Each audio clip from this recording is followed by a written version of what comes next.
Good afternoon. Good afternoon on this lovely, sunny, sometimes rainy, sometimes cloudy day. Welcome to the October 16th regular meeting of council. The city of Parksville recognizes the people of the Coast Salish Nations and their traditional territory upon which we gather with gratitude.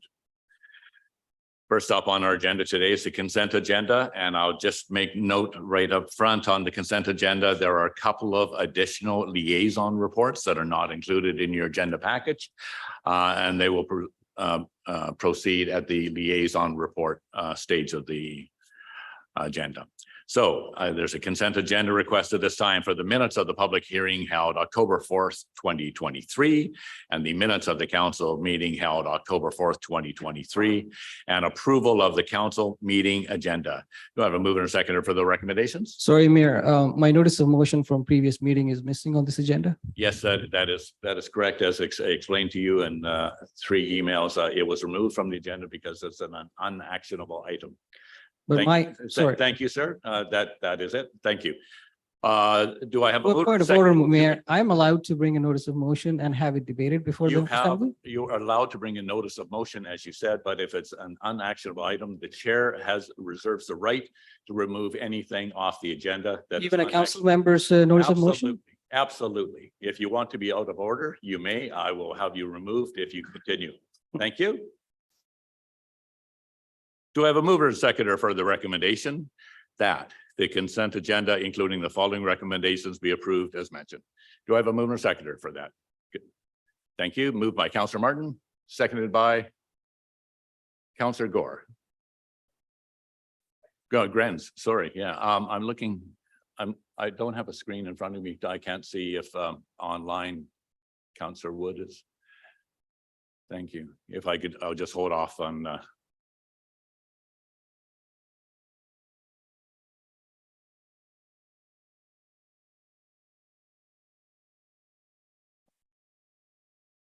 I could be sitting in that chair. Thank you. So Councillor Grenz and Councillor Martin, if you can point out, in fact, looking at the screen behind me, if Councillor Wood is got his hand up, so forth. Okay. Thank you for that affirmation. Do I have a mover seconder for the recommendation of the consent agenda? Moved by Councillor Martin, seconded by Councillor Grenz. Any omissions or discussion? All those in favor? Opposed? Thank you. That is opposed, Councillor Gore. And Councillor Grenz is Councillor Wood affirmative? Thank you. Oh, okay. CAO Kaler is watching as well. Thank you. We have 2 delegations today. One first being from Island Health. We have Island Health here regarding the zoning amendment application at 188 McCarter Street. This will be a presentation by S. Ledbetter, Al Howie, and E. Driver of Island Health regarding the zoning amendment application at 188 McCarter Street, including results from the open house, good neighbor agreement, terms of reference for a community advisory committee, restrictive covenant, and a consultant opinion letter on neighborhood property values. Please come up forth to the podium, and you're okay to rotate if you like and so forth. And I appreciate that. You have 10 minutes to make your presentation, and welcome.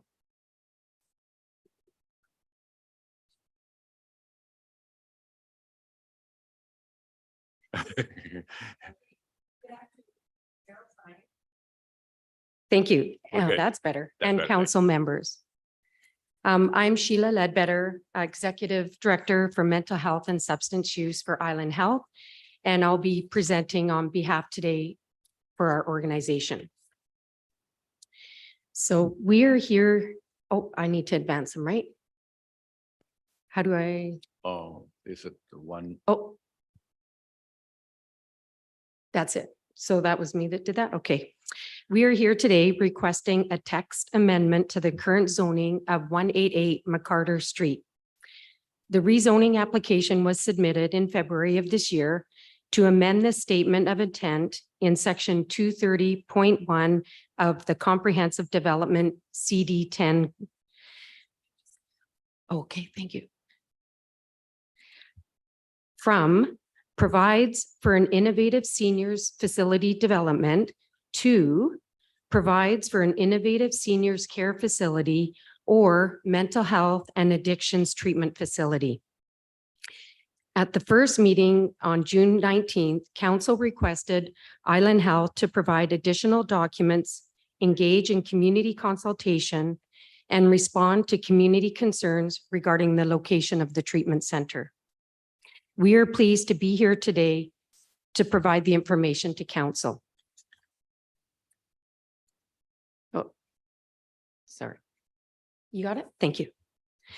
I will recap by providing an overview of the treatment center, provide findings from the open houses, speak to the development of the Good Neighborhood Agreement and establishment of a community advisory committee, and provide for you a property value impact analysis and restrictive covenant.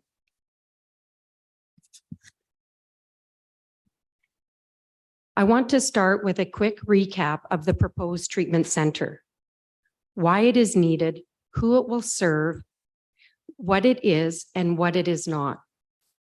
We have a growing prevalence of substance use in our communities affecting every gender, every age, every socioeconomic group.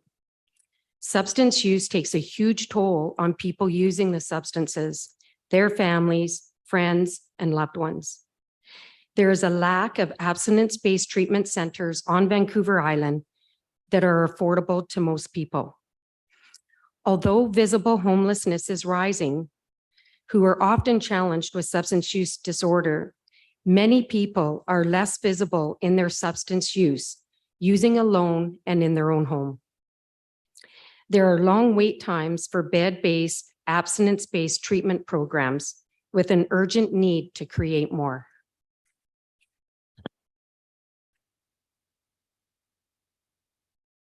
This treatment center will be for Vancouver Island residents over the age of 19. It will be for individuals who are ready to get help with their substance use disorder, who may or may not have co-occurring mental health conditions. This is for people that are voluntary. This is for people that are medically stable and have therefore been supported through acute withdrawal. This is for individuals that have been assessed by Island Health clinicians to ensure their readiness and suitability for the treatment program.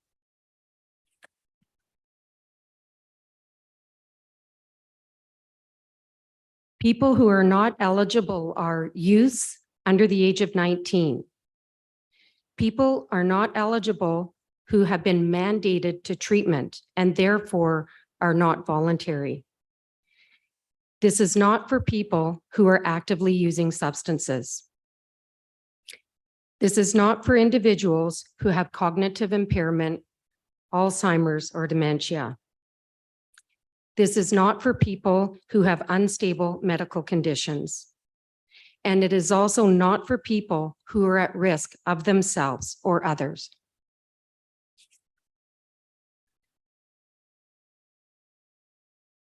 This center is a 90-day abstinence-based program with 3 co-occurring phases. I want to reiterate that this is not a harm reduction program. People will undergo intensive treatment.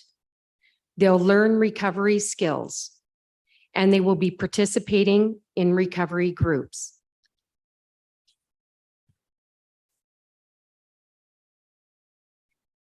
We held 2 open houses, one on August 3rd from 3 to 6 p.m. in person, and a virtual open house on August 9th from 3 to 6 p.m. as well.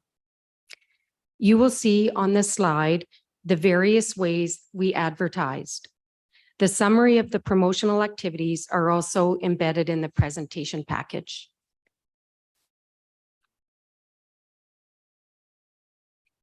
Not everyone felt comfortable signing in when attending the in-person open house.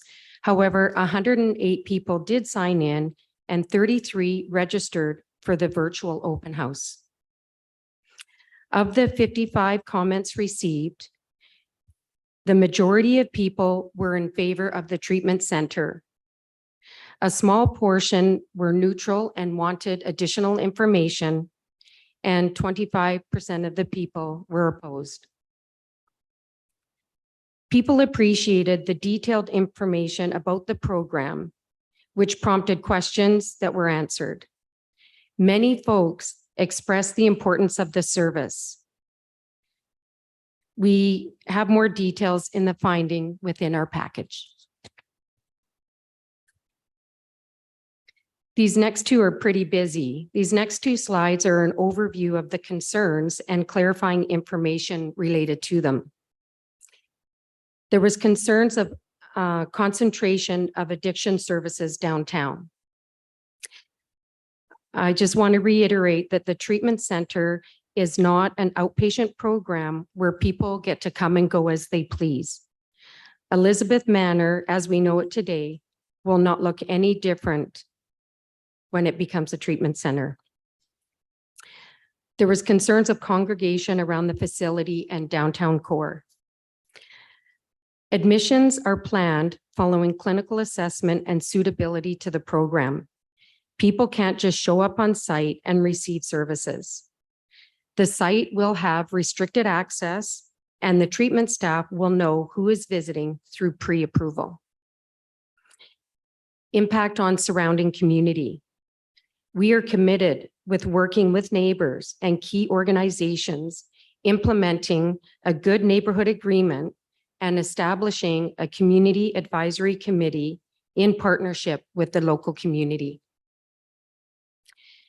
Concerns with client outings. All outings are carefully planned as part of the client's care plan. A staff member will accompany a planned outing. Unaccompanied outings may occur near the end of someone's treatment, and in those cases, it will be for specific purposes, such as an appointment or a family situation, and only when it is deemed appropriate and safe for the client. Clients leaving the facility, both planned and unplanned exits. Client discharges are carefully planned. On completion of the treatment program, a plan will be in place on how the client is returning to their home community. If a client wants to leave the program early and no longer receive treatment, they will have 2 emergency contacts, and the staff will work with them to assist in returning the client to their home community. This will also include Island Health staff arranging transportation.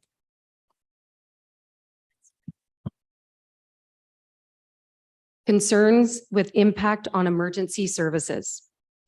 The facility is well-staffed, which includes medical professionals who will respond to any on-site emergency.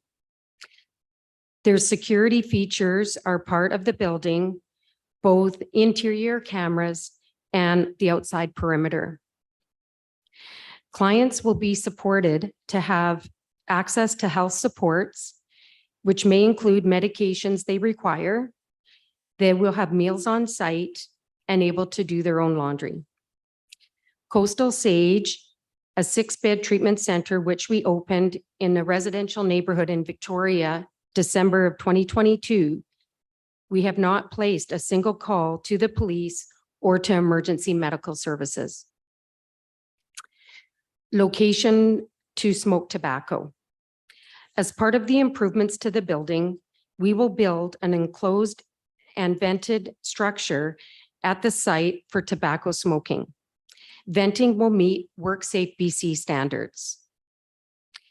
The smoking will not be permitted on the street or around the property. Is that it?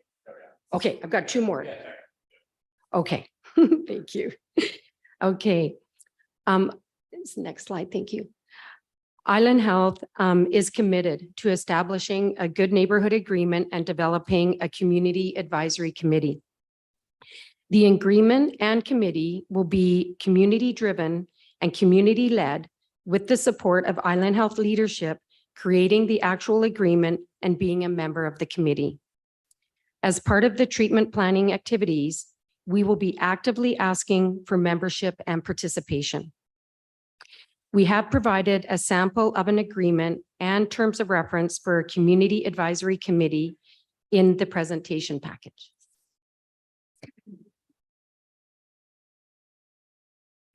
Island Health engaged in a third-party professional assessment and appraisal for the property in May of this year.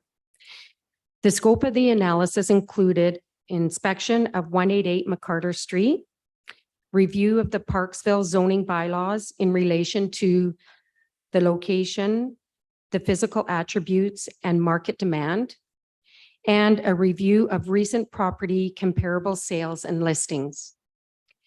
The conclusion of the assessment was rezoning of 188 McCarter to allow a treatment facility would have no influence on market value and no influence on the assessment of adjoining property. This report is also included in the package. Lastly, we were asked to submit a restrictive covenant to the City of Parksville. In the covenant, it clearly states Island Health will never use this property for the purposes of harm reduction services. We will not use it for overdose prevention services. It will not become safe injection site, nor will it be a needle exchange. And lastly, it will not become a distribution location for drugs permitted to be provided to drug users by the province of BC pursuant to its decriminalization initiative. This means this center will only be for people who have undergone an assessment and suitability for the program, and the site will never be converted to a low barrier service. This concludes our presentation today. Island Health feels that all requirements for first and second reading have been completed and are requesting the first and second reading be carried out today. And we are open to questions. Thank you. Thank you very much, Sheila, for your presentation. I'd like to state right up front, the City of Parksville is fully supportive of your program for providing treatment services. We understand it's a necessity, and we appreciate you taking on this challenge. It's a big one, and we appreciate you taking this on. Recognize that as the City of Parksville, we also must protect the welfare and safety and security of our community and businesses in the area. I believe that you have listened very well, and you've come up with restrictive covenants and so forth to answer a lot of the very frequently asked questions, so to say. And you, I think, have eased a lot of misgivings or perhaps misinformation. And I thank you for that. So well done. So I would like to put this out to the members of council anyways for questions at this time. Councillor Martin. Thank you so much. It was an excellent presentation. Thank you for taking the time. One of the things that we hear is a lot of staffing problems in every sector. You know that. And so I'm wondering, as you open and you don't have the staff, would you then do an opening of in a smaller way, or until you do get the staff, or how would that work? Thank you for your question. Maybe this is naive, but I think that especially with our mental health substance use program staff, having the opportunity to be able to work in this treatment program without those people having to leave our health authority and go to the mainland. I think that we believe that there's a lot of staff that we currently have as employees that would want to be a part of this treatment program. But I can assure you, though, that we won't open if it's not safe to do so. And I think that there is a minimum staffing level that always needs to be there, even for a small amount of clients. So I believe that we need to be fully staffed before we were to open. Thank you. Councillor Gower. Thank you. Thank you for the presentation. As you probably understand, there is enthusiasm about this project from a certain section of our community. There's also some anxiety, and as you see in the numbers, there is some opposition to this as well. I really hope today's presentation does ease those nerves and answer some of the questions of the public. I have a question for you about the circumstances that may arise, hypothetically, when somebody's treatment can be terminated or they will be asked to leave the facility. What are some of those circumstances? Elizabeth, did you want to? Elizabeth is closer to patient care. Thank you for the question. And, everyone's care plan is very individual. But certainly use of illicit substances within the facility could be a reason for discharge. Violence, if for some reason there was any acting out. If someone,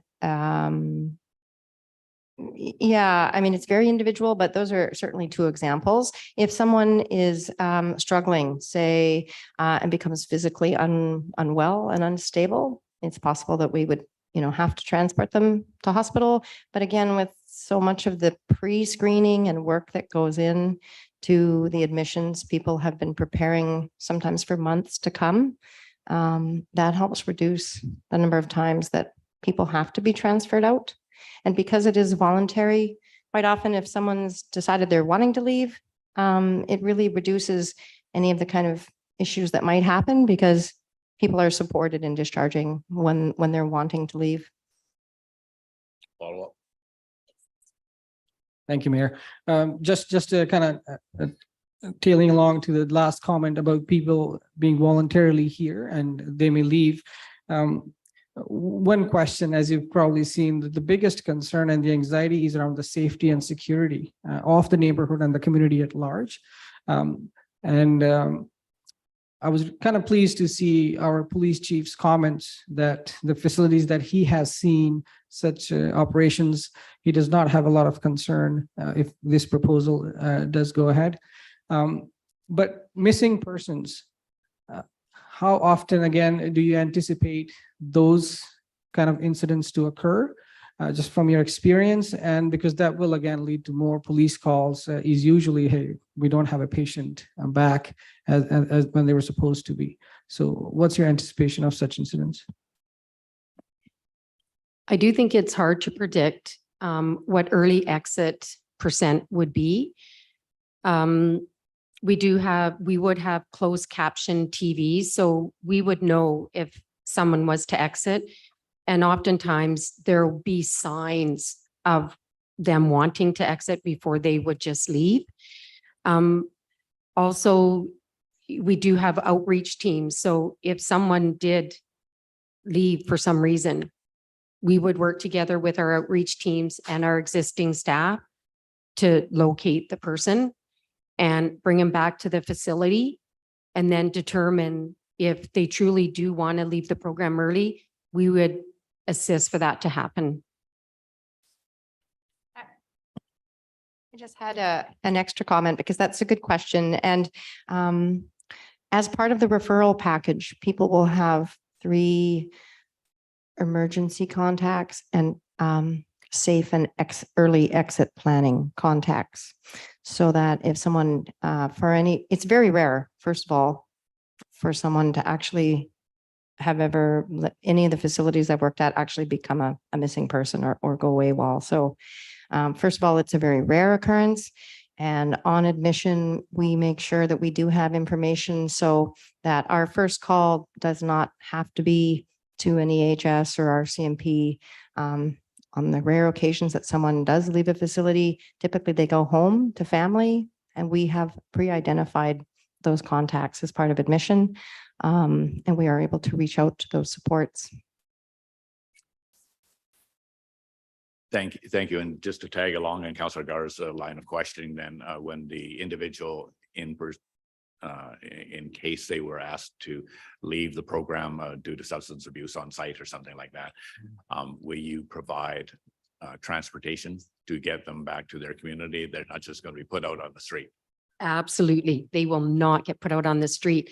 Their emergency contacts will be notified and then together we'll make the transportation to return to their community. Thank you for that assurance. Thank you. Councillor Beal.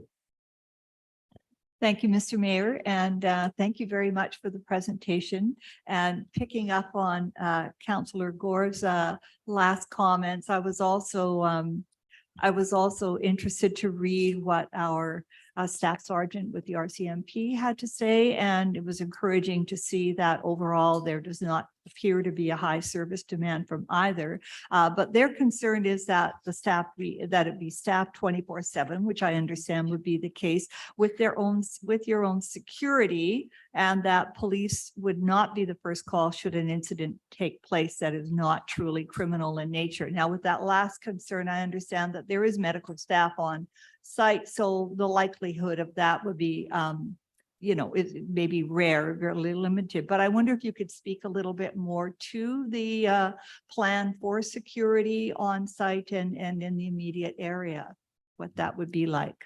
Okay. So we've done extensive research across Canada, and security officers are not part of any program planning in treatment facilities. However, the landlord has retained a local company called District 69 Security, and they're currently monitoring the building while it's not occupied. And we've also had conversations with the landlord on what that could look like when we open and what role they may play. Are you good? Thank you. Councillor Grants. Thank you, Mr. Mayor, and through you to our delegation. Thank you very much for your presentation and all the work you've been doing on this project. We had this public health emergency declared in 2016, and clearly there's, Sorry, I just signaling to CAO, just checking the screen behind. sorry, Sorry. I'm sure he'll have questions as well. Yeah. I'm just seeing if there's a hand up. Carry on. Okay, there's clearly an urgent need for this, and with the thousands of unfortunate deaths we've had in British Columbia, we need to give people hope and an opportunity to get out of their addiction. So I do have some questions, and they mostly relate to the protecting from potential concerns and harm that the community may feel is a potential risk here. And so maybe I can start by asking a little bit if you're able to give some more background on your site selection process. Do you have a checklist that you go through in order to determine what sites are going to be suitable for this kind of facility? And are you able to share how many of those check marks get on for this particular location? I'll give this my best. So right now, we're fortunate that we have Coastal Sage, which is of course for women only. We also have Redfish and another center over on the mainland. And then we also have the ability, there's through CMHA and other ways, there's been beds purchased at Cedars and Edgewood and Ravensview. So with all that said, when the clinicians are doing that assessment of the individual, they really match them to what attributes would meet their needs. So it's really individually based. So I may not have explained myself in terms of the location. So of placing this facility. So for example, I've spoken with elected officials from other communities in sort of north of the Malahat, and they've talked about the desire to have a treatment center like this in their community, and that they have a suitable location. And so I'm curious, what are the criteria that you look for in placing one of these? Because to my mind, like the idea of a treatment center is a clear slam dunk. We need treatment centers, but this particular location is a huge barrier to me being able to support this because of the concerns in the community. So every community is going to have concerns about things, but we also have zoning in order to allocate certain sorts of uses in certain areas so they don't clash with each other. And so that's why I'm asking, what are the sort of criteria that you look for? What's the checklist and how many of these checks make it for this particular location? Thank you, Joel. So we did do an extensive property search and we went out for request for proposals. So that was out on BC Bid for quite some time. And this property did emerge. We do need 19 beds. That's what we've been funded for. As you know, like it's very home-like. It's a healing environment. It's really, there will need to be tenant improvements, but they're not significant. And there was no other properties that checked all of those important marks. I mean, you could say that it's, not in a busy place like Nanaimo where more people live, but then again, you look at Cedars and other locations where they're kind of in a rural area or a smaller community.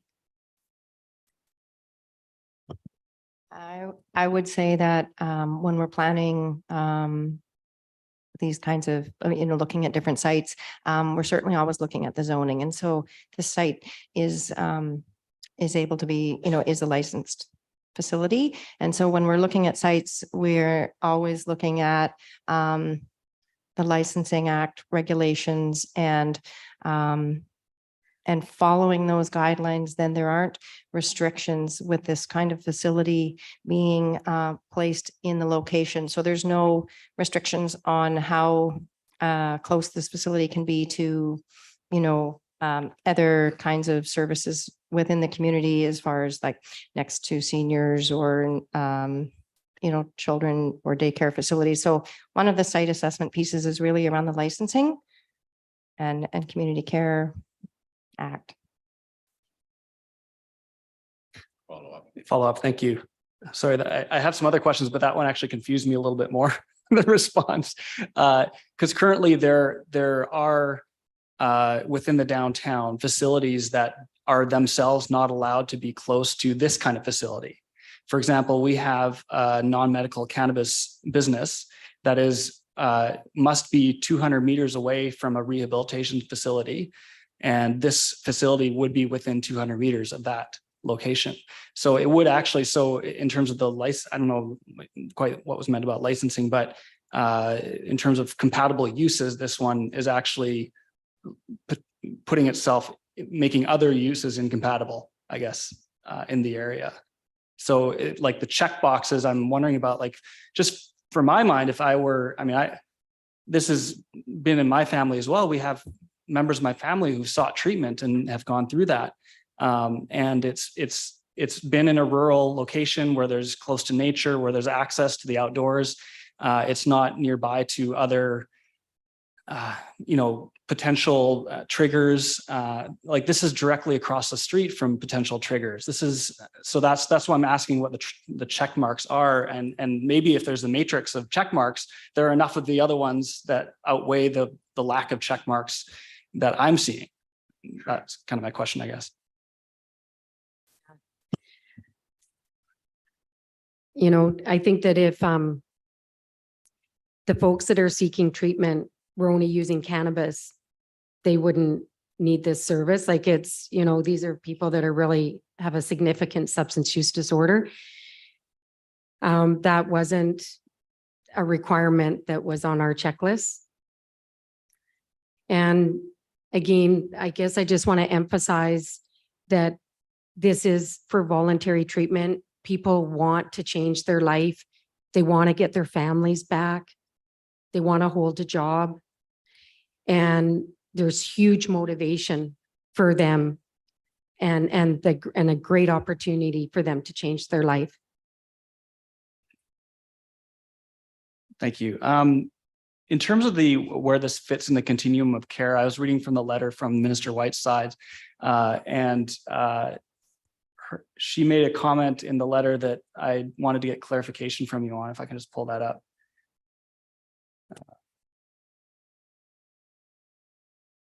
So it said that this treatment center will provide stabilization, support, and services prior to transfer to provincial tertiary services such as Redfish Healing Center.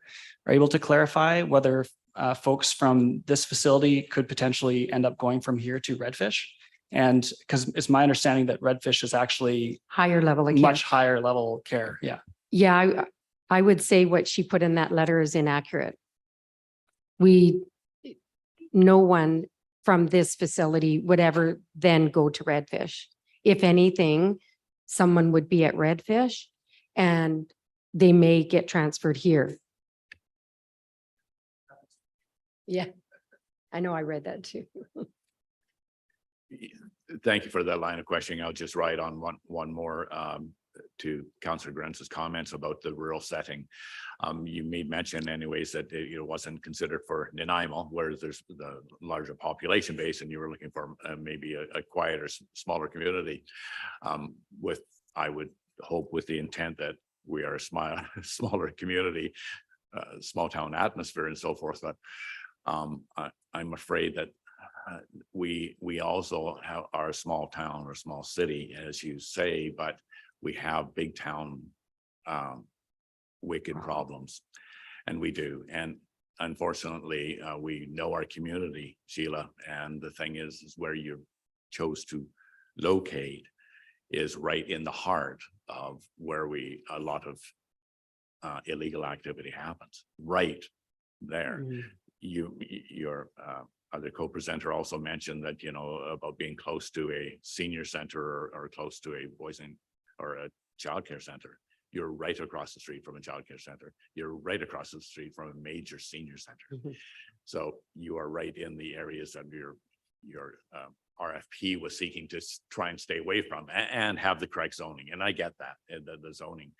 It's just, I think that you would have a better chance of survival. The temptations or the considerations were in a rural setting. Quite frankly, at one point during the program, I understand that there would be unescorted passes to leave the facility anyways as they proceed with their program. I would assume it's in the last trimester of that they may be able to go out there, and it's just, I think it would be much better if they're unescorted. If they're unescorted and they were going to be able to go for a walk along the river or walk in the woods or something like that, to just get out into nature. But in this particular case, that walk outside is going to be filled with our wicked problem, and we are working hard, and our RCMP are working hard on it, but it is it's a challenging situation that we have, and we know the call outs we get. It's particularly exactly where you chose, and then that's where we're having difficulty with it. We want your people to succeed. Believe me, we want them to get through this, but at the same time, we want them to be in an environment that we say, yes, it's a nice homey building. And I would believe that inside your homey building, you're going to achieve that. But it's when they're outside and the outside influences, you have a security in place, which I applaud. Thank you for that. But it's just, I'm a little worried about the unescorted opportunities that may be presented to your almost healed individuals. Yeah, I mean, Elizabeth can add to this, but if there's going to be an escorted, if one of the clients will be leaving, it'll likely be because they're attending a funeral or they've had a birth of someone in their family member, and then we would help them, assist them to get there. It wouldn't be for nature walks. Thanks, Sheila. I think it might be helpful to just clarify that through at least the first 8 weeks of treatment, passes are accompanied. And in particular, exercise and some of that healing and getting out in the nature. So passes locally in Parksville would be accompanied passes. So towards the end, as far as discharge planning, it's very helpful for someone to meet up with their own counselor, or perhaps, as Sheila said, there's exceptional circumstances or cultural ceremonies to attend. If people are going on unaccompanied passes, those would be supported transportation back to their own home communities where it makes sense that they are re-engaging with their family and community supports. And in the roles that they fill, in their own home community. So if you're an Oceanside resident and you are part of discharge planning, and you're having an unaccompanied pass, they won't be exercise or walk passes. Those would be passes to see your own counselor or your own physician, or partake in your own community peer programs. So residents from other parts of the island, as part of discharge planning, would also have access to unaccompanied passes, but we would be supporting them in transportation back to their own home communities where it would make sense for them to be engaging in their sports. Thank you. Councillor Wood.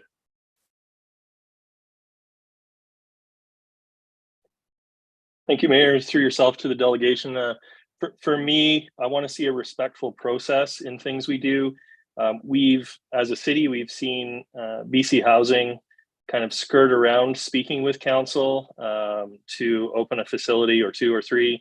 And there was a lot of talk about that not being a respectful process back then. For me, I have found this application to be done very well and respectful. I think you guys have done a great job in listening to the concerns of the community. Is the location perfect? I don't think it's perfect, but I also am a fan of the saying that don't let perfection be the enemy of good. Anyways, I just want to say thank you to Sheila and Leslie and Elizabeth for this to be a success. If it goes forward, you know, it'll be on Island Health to really keep the concerns of the local community at the front of their minds and make it the success that we all want it to be, should it go ahead. Thank you so much for your presentation, and thanks for the project proposal. Really appreciate it. Thank you, Councillor. Councillor Beale. Thank you, Mr. Mayor, and through the mayor to Sheila, thank you again for the presentation. And I particularly appreciated the last comments there, both by yourself and also by Leslie, because the whole question or the image that I have heard from local residents was this image that when people were out being accompanied or being able to be unaccompanied, that this meant stepping outside the door and in our downtown area. And I did have the opportunity to raise those questions, raise a question about that with both with Leslie and Elizabeth, and they assured me that they clarified that that's not what that looks like. That in fact, an unaccompanied pass means that people are going to their home communities for doctor's appointments, for counselor's appointments, for various situations like that. And that also, even in the area here, that it doesn't necessarily mean right out the door. And I do appreciate that, you know, maybe in an ideal, you know, Shangri-La situation that, you know, this setting would be a little bit different, but we are a fairly small city, which does mean that one can walk from anywhere downtown and be in the community park in very little time and have experience the healing nature of those beautiful trees in our arboretum, or walk up the other way by Springwood Park and have some wilder experience, if you like. So I do think there are opportunities to be in a more natural setting, if that's helpful. Rathtrevor Beach is not far away, Heritage Forest in Qualicum Beach, because I think it's very helpful to understand that Island Health would be organizing transport for various outings, and that it doesn't mean stepping out the door and being right around the facility. So I really appreciate you clarifying that. And if I've missed something there, then please set the record straight, because I think that was a big concern for people. You said it very well. Thank you. Councillor Grant. Thank you, Mr. Mayor, and through you to the delegation. Thank you for taking so many questions today and for allowing us to go over the 10 minutes. I just want to reflect some more of the things that I've been hearing from the community and ask some questions around that, if that's okay. Because I did read through every submission that came through from the community on this and every response that you provided and anything else I could get my hands on. I've proactively contacted folks to ask about this. And so I want to make sure I'm reflecting all these concerns and questions and bringing them forward. So for example, I've heard from folks that this center will help address the challenges we see in our community. One quote I got on that is, this new supportive treatment center will offer the necessary services for our Parksville residents. Can you please explain the extent to which this proposal would support folks in Parksville? And if the center were located outside of the downtown or a different community, would the availability of the services being provided here be affected in any way in terms of the access to those services as a Parksville resident? It's fairly hard to predict, how many Parksville residents would need this treatment center. But with the selection of determining where individuals go, we do want them oftentimes to be closer to home than far away. And it is especially because of those near the end of treatment and those and having the past to reintegrate or visit the family. Like it has to be, it can't just be for any frivolous reason, right? It needs to be part of their treatment, and for them to be able to socialize and reintegrate back with their family. So like I said, it's important to us with the various locations that people don't have to go far away, because then it's harder to reintegrate them back into their community. I saw Leslie coming to my side. I guess I probably don't need the mic. Yes, you need the mic for the Okay. top, for the Zoom. Um, Thank you. I guess I just wanted to add that sometimes, so the focus is for Parksville because we're here, but one of the things is this service is part of a system of care, and that's what Island Health does as a regional health authority, is have services that Parksville residents access in Campbell River or Courtney or Nanaimo or Victoria. And so when we step back a bit and look at the benefit for the whole, what this does is fill a piece that's missing for those residents, right? And I think that sometimes, in addition to that, what happens is that we have a central access committee where the referrals are all triaged in, and then that piece about location kind of has an influence, and perhaps more will come, but they'll need to fit all of the criteria to benefit. And then because of the closer to home piece, that's a little piece that's an add-on, but it's hard to tell what the balance would be. But I think it's important to kind of step back, and when we're building services as a health authority, these regional services are for everyone, and Parksville residents can access anywhere on the island the different services we have. So it's just part of a balance for us often. Yes. I just follow up, Councillor Grants. Yeah, follow up. So thanks for the clarification on that. And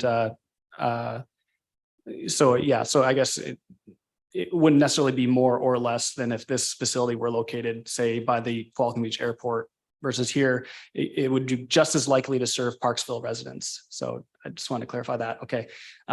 Slightly, should I go? Okay. Go ahead.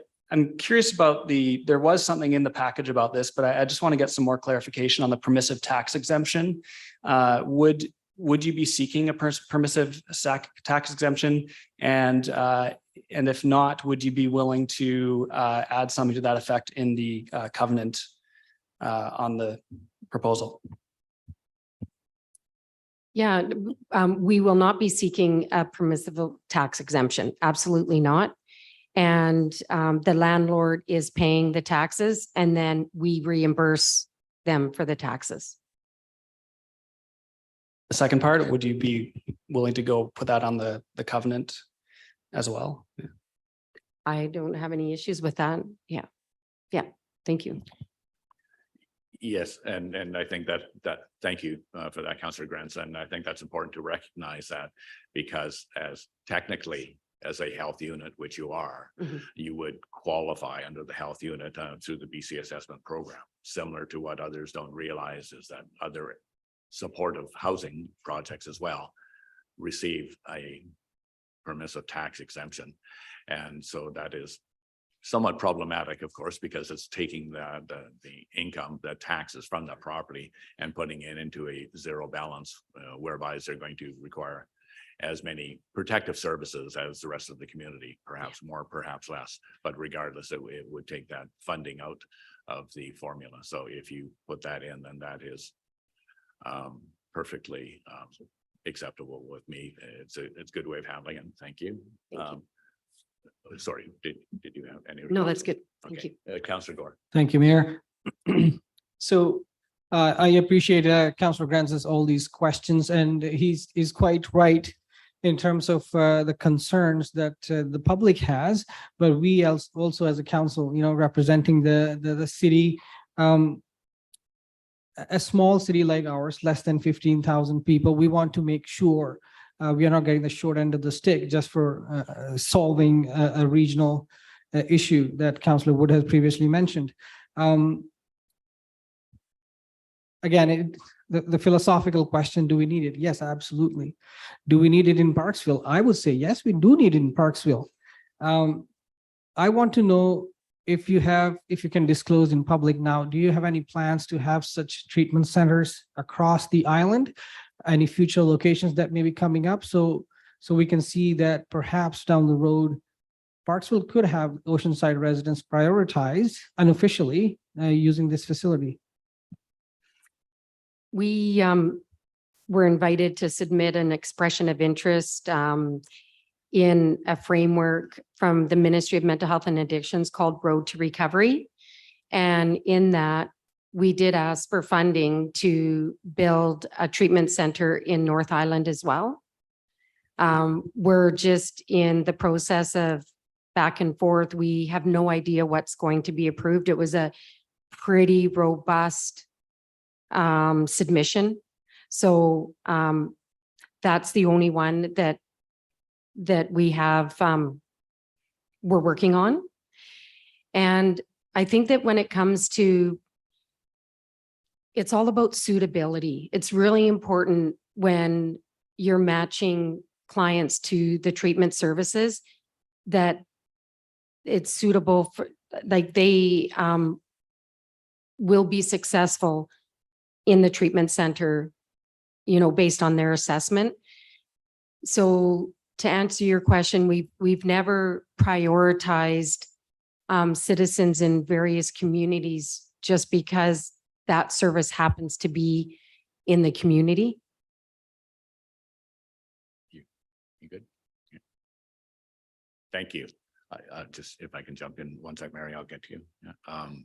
Yeah. Thank you, Sheila, for that. The other question I have is that I mentioned, Parksville's social responsibility, and we feel that even as a smaller community, we feel that we have to, and I think that actually we're more than pulling our weight to provide supportive services anyways in our locale. But the other thing that comes back to mind and is the constant comments we have from our people, the city of Parksville, the citizens here, that says we don't have enough doctors and we don't have enough doctors, period. And then it alarms me to understand that there's a possibly primary healthcare center proposed for the Coombs area, the Coombs Junction area and so forth, that is possibly in the works. And I feel that I cannot understand how that would be a consideration over, say, locating one here in the city of Parksville as kind of acceptance for the fact that what City of Parksville is trying to do anyways to perform our social responsibilities. Currently, right now, I think Councillor Beal would correct me, is there 10,000 on the registered? There's 10,000 individuals in our area on the registered list seeking family doctors. And I believe it would go a long way to get acceptance from the city of Parksville residents if that perhaps a primary healthcare center was located in the city of Parksville, not the town of Qualicum, not the Coombs, which has no transit facilities anyways.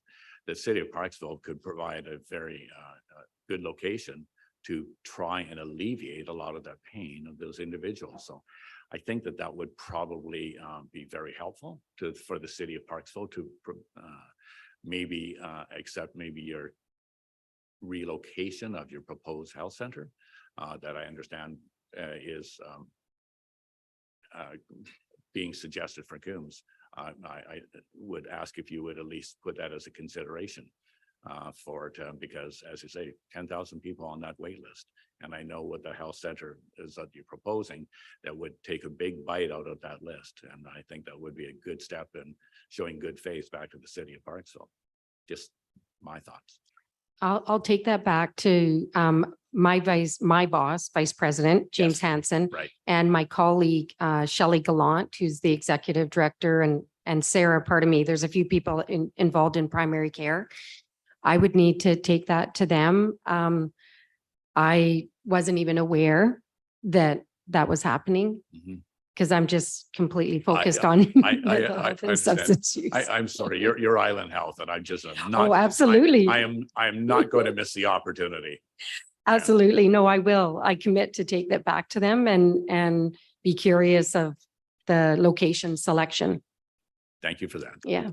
Councillor Beal. Thank you very much. And yes, that number was 10,215 at last count. But I just, what I'm hearing is that people are focusing on drug substance abuse, but would this facility also be available for people who may have difficulty with alcohol? Yeah. Okay, thank you. Yeah. And also going back to previously, a couple of people have asked about, well, could this be pulling, on people just in this area or eventually over time? I appreciated that you say you really need to look at matching people. I could also imagine that there might be people in a fairly small community who would rather, if possible, go someplace not too far away, but where they would be somewhat anonymous. So I just wonder, in terms of concerns for privacy, if people might not always want to be getting treatment in their own community. Is that something that you've come across? Absolutely.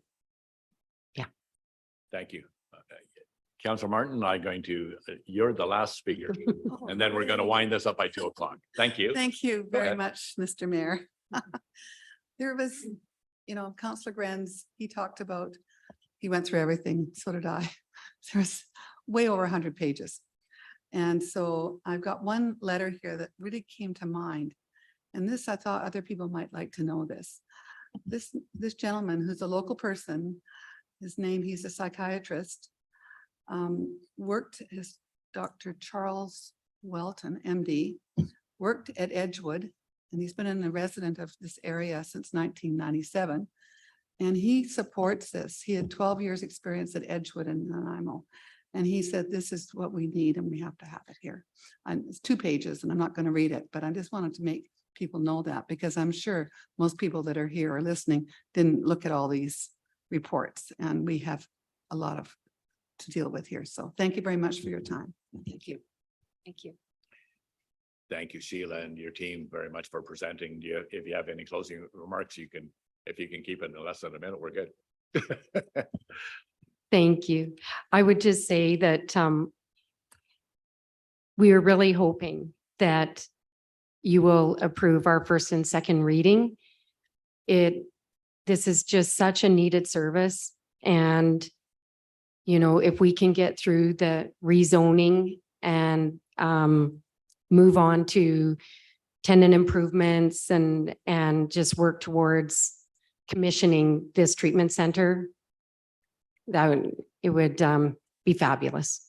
Right. And thank you for that, Sheila. And just for clarification for those listening, first and second reading allows this proposal to go to public hearing. And that's what it does. It doesn't give approval for it gives approval for the process to go to public hearing at that time. So that's what would happen if passed. Okay. Thanks, Sheila. Thank you. Thank you very much. Moving on, council, good discussion. Thank you all. The second delegation we have today is from Pia. Is that close? Close? Yeah, with Pia from BC Culture Days.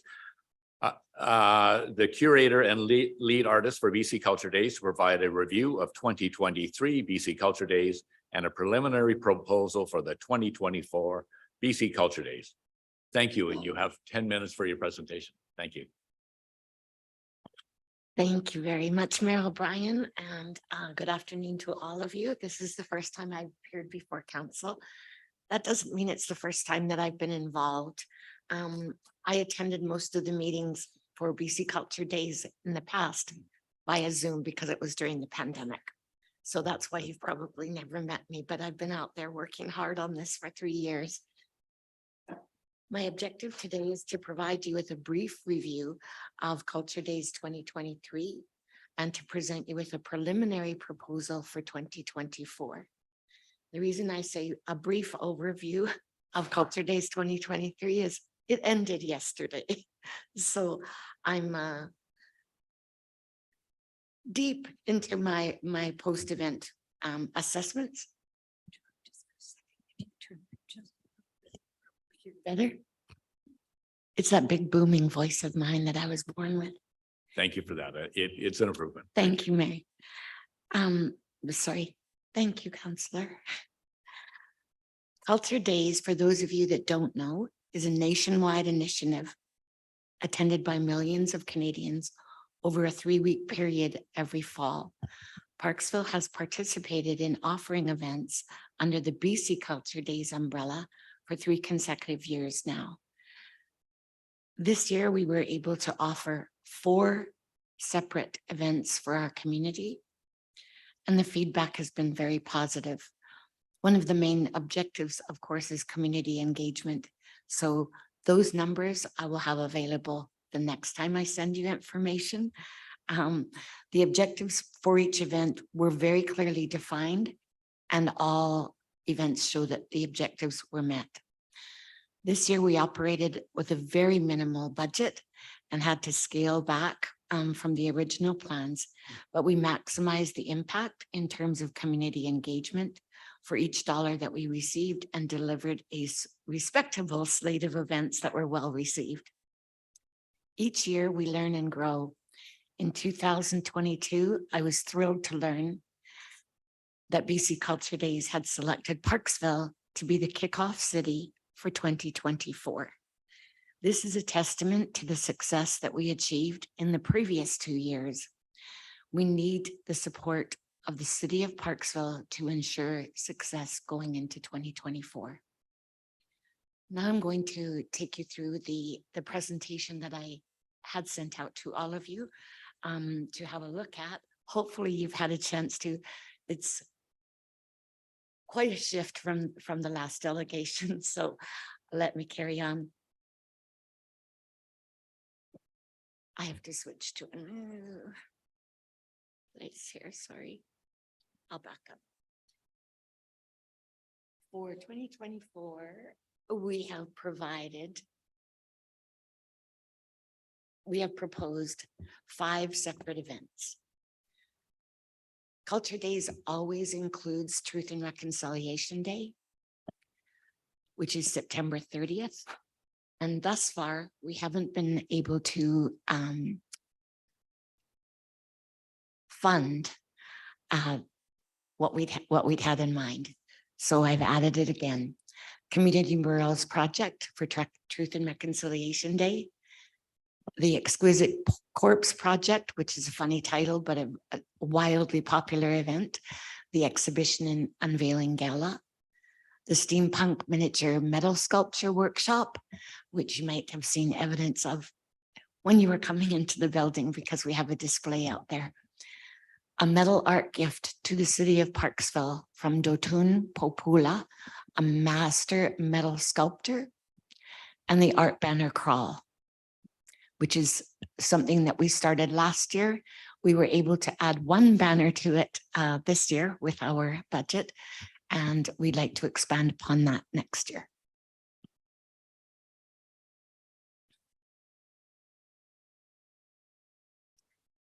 The Community Murals Project. One of the objectives is to honor Truth and Reconciliation Day in a formal way in our community. This is a family-focused event featuring a First Nations artist by the name of Adam Lewis. The artist would create a community mural for the city of Parksville. This is a live painting event with a focus on the importance of mural art. Graffiti is a problem for every city, I think all over the world. So graffiti art is not vandalism when it's created with purpose and permission. Adam Lewis of the Wiwakai Nation would give an artist talk to the public on the vast difference between destroying public property and being a true artist. He will encourage young people to not be the kids that tag stop signs and cost the city of Parksville approximately $20,000 annually in removing graffiti, but to participate in legitimate public art projects with purpose and respect. Adam would supervise all participants while they paint the mural background in a graffiti style. And then he would add his traditional form line artwork to complete the mural. These are two examples of the style that Adam Lewis uses. These ones don't contain the graffiti element because he has learned to fuse his graffiti background with his form line work. We tested the theory of having people come out and participate in an event like this in Campbell River. The public participation was awesome. The feedback was awesome. And the final results were awesome. You can see, it was pretty awesome. You can see here in this one photograph, there's two children. People of all ages participated. There was grandfathers, there were people in wheelchairs that came up and learned how to use a spray can properly and to make some passes in a graffiti artist style.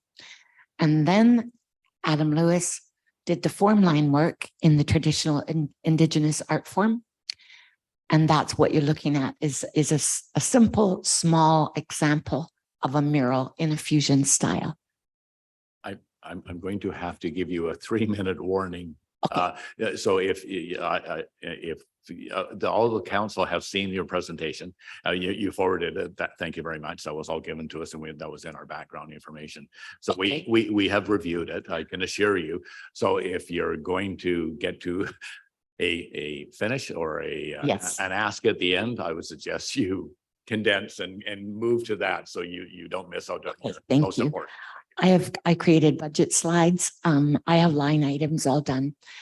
So the budget slides that you're looking at now would be the approximate total for this particular event of $6,000. The next one is the Exquisite Corpse Project, which we've hosted for 2 years in a row. 3 years in a row, and it's kind of become synonymous with Parksville. These are the 3 winning paintings, awarded paintings from 2023. There they are again. We held an event where all of the paintings were unveiled for the artists and the public to see at the first time at the Bayside. These are just some slides showing what was going on there. The dress code is to dress to express, and people wear what they think feels exquisite to them. So if you see the kind of costumes and headdresses, that's the explanation for that. The artists that participated ranged in age from 13 to 87 years of age this year. This is the budget slide for the proposal for the event for next year. The Steampunk Miniature Metal Project was a recycling focused project to engage people in the community into creating works of art using recycled materials. It was a hit. This is the first place award winner, and you can see it in person outside in the atrium because they're all on display there.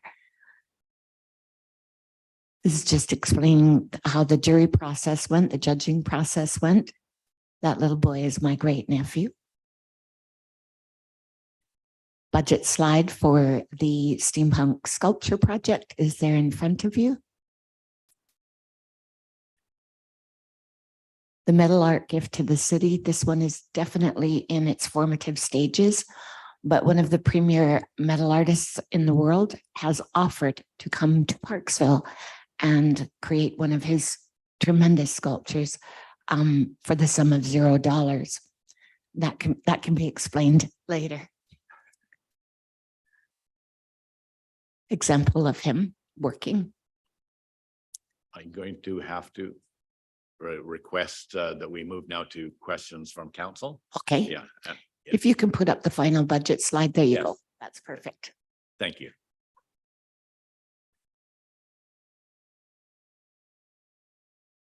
Council, you've seen the, in your background information that I know we all reviewed anyways.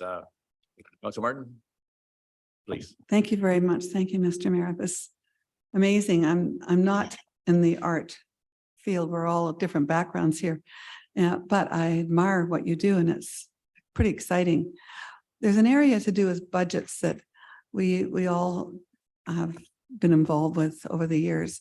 Is there anyone in your organization that has learned or would like to learn how to do grants? Because applying for grants, besides asking the city for money, I belong to different organizations over the years, and there's always somebody who's applying for grants. And there's a lot of money out there that are for grants that it's not taken. And if something like this organization, if there's someone within the support of that organization that could take the time to do that, it's very worthwhile. It could be a lot more than what you're even asking. Thank you. Thank you so much, Councillor Martin. And that's one of the parts of my ask here today. This is a initial proposal, but the organization, BC Culture Days, is the organization. Canada Culture Days is the over BC Culture Days. I am a passionate individual citizen of this community. I come from a long line of Parksville residents, and as an individual, I've offered my time. I'm at just over 1,600 hours now that I've put into Culture Days personally over the last 3 years, and applying for grants would be so welcomed by me if there is anybody that can help me to learn that process. I wasn't meaning for you to do it. I was meaning some of the support that within the organization that you have, you know, whether it's someone from MAC or any other, maybe Mary might, Councillor Beal might have some contacts. I just think that would be very helpful. Anyway, that's just a suggestion. Thank you. Not you. You have way over. You don't need to do that. Someone else. I did pretty good with what I was given this year. Thank you. Thank you. Yeah, thank you. Councilor Beal? Thank you, Mr. Mayor, and through the mayor to our delegation. Thank you very much for presenting these wonderful and inspiring ideas. I will say that over the past few years, I firmly believe that Parksville is becoming known as a city with, a city to be known for the arts and culture in the area, both for visual arts and also with the theater in the park, performing arts, the music, and it's really wonderful to see.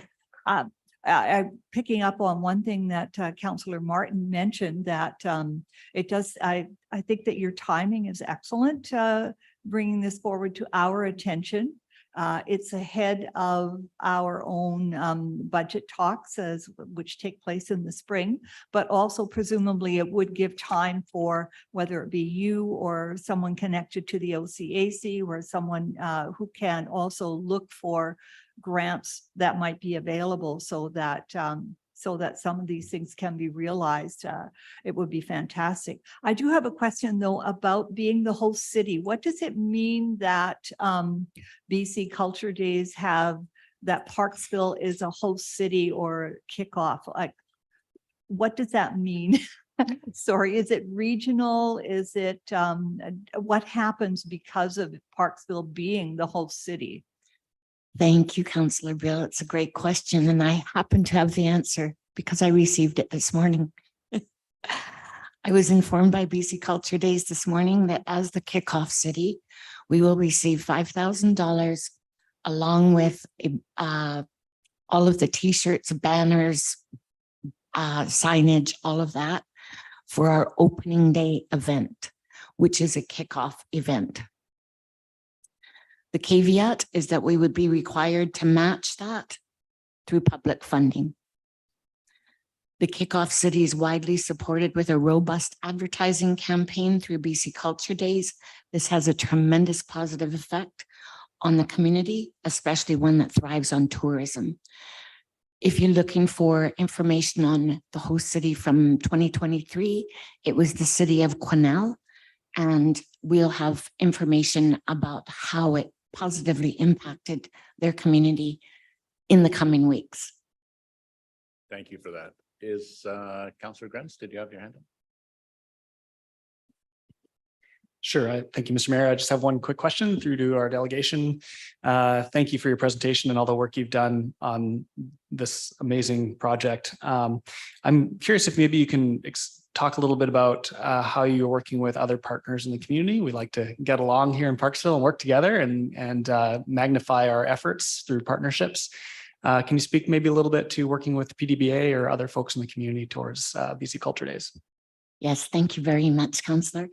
I had an opportunity to work with the PDBA this year on some events that they were presenting, and then also they came through and stepped up and funded the steampunk miniature metal sculpture workshop. That's a precursor for what we want to do with that idea next year. Also, I have worked in tandem with the MAC. I think in a lot of circumstances, we've been cross-pollinated in the minds of some people, thinking that the BC Culture Days is the MAC asking for funding. It couldn't be more different. I work very, very closely with them. The Oceanside Community Arts Council came through this year and offered to fund the Exquisite Corpse project, because even if I'm dead and gone, I think Parksville will still cling to that project. It's pretty amazing. So yes, it's a lot of outreach, a lot of looking for funding is the difficult thing. It's the difficult thing. The businesses in the area that belong to the PDBA use their money through the PDBA. So I feel like I'm asking over and over again, and but that's okay, because I don't give up. Thank you for that. And I've just a question before we wind up here. When you're presenting your budget for your BC Culture Days and so forth, it would be helpful if council had, when we look at budget figures or asks, we look for also a measure of success. If you can include in your budget proposal requests, like a measure of success as to past BC Culture Days, which Parksville has participated in, the City of Parksville has participated in, as to a measure of success being like what type of attendance you had, what impact it had on our community.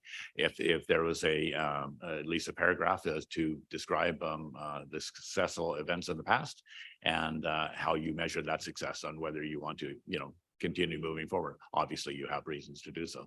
So I appreciate that if you include that in your budget request when you come through. Thank you very much. It's my practice to plan, execute, and evaluate. An evaluation takes a little bit of time, and because yesterday was the final day, I wasn't prepared with that yet, but it is part of my habit. That's okay. If you can include that with your budget request, and then that would be most appreciative. Thank you. Thank you. And council, we're good. So thank you very much for your presentation. Thank you. Yeah. In closing, I'd just like to request that the proposed budget for Culture Days for 2024 be moved forward for consideration by council for the 2024 budget. Thank you. Thank you. Council, for correspondence, we have three pieces of correspondence on the agenda. The first being the Regional District of Nanaimo, the Northern Community Sewer Local Service Amendment Bylaw number 889.80 of 2023. The amendment bylaw proposing to amend the boundaries of the local service benefiting area. Do I have a mover and seconder for the recommendation? Moved by Councillor Martin, seconded by Councillor Grenz. Any errors or omissions or discussion? All those in favor? That carries unanimous. Thank you.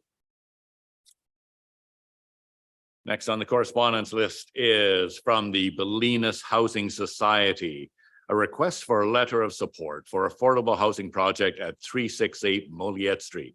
Do I have a mover or a seconder for the recommendation? Moved by Councillor Beal, seconded by Councillor Grenz. Any discussion? Councillor Gore. Thank you, Mayor. Perhaps a point of clarification from our Director of Planning, if I may. Is this the site located, I guess, close to the one that we already have, the Bolinas Housing, the 87 affordable units? Is it being proposed on the parkland, or is it beside the condos that already exist? If I may, Your Worship, through to Councillor Gore, I believe it is the property where the Bolinas Housing Society already operates a housing facility. We don't have a development permit, so the specific location on the property is to be determined. But there is a restriction in the zone that would normally preclude them from locating in the treed area. Thank you, Mr. Russell. Thank you for that. Any further discussion? All those in favor? That carries unanimous. Thank you. The next piece of correspondence is from the Oceanside Seaweed business, a request for a streamlined relocation process.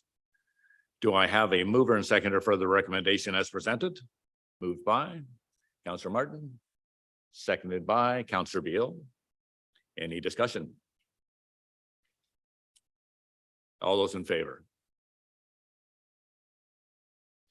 That carries unanimous. Thank you. I do have a point of clarification, sorry. Sorry. For our CAO.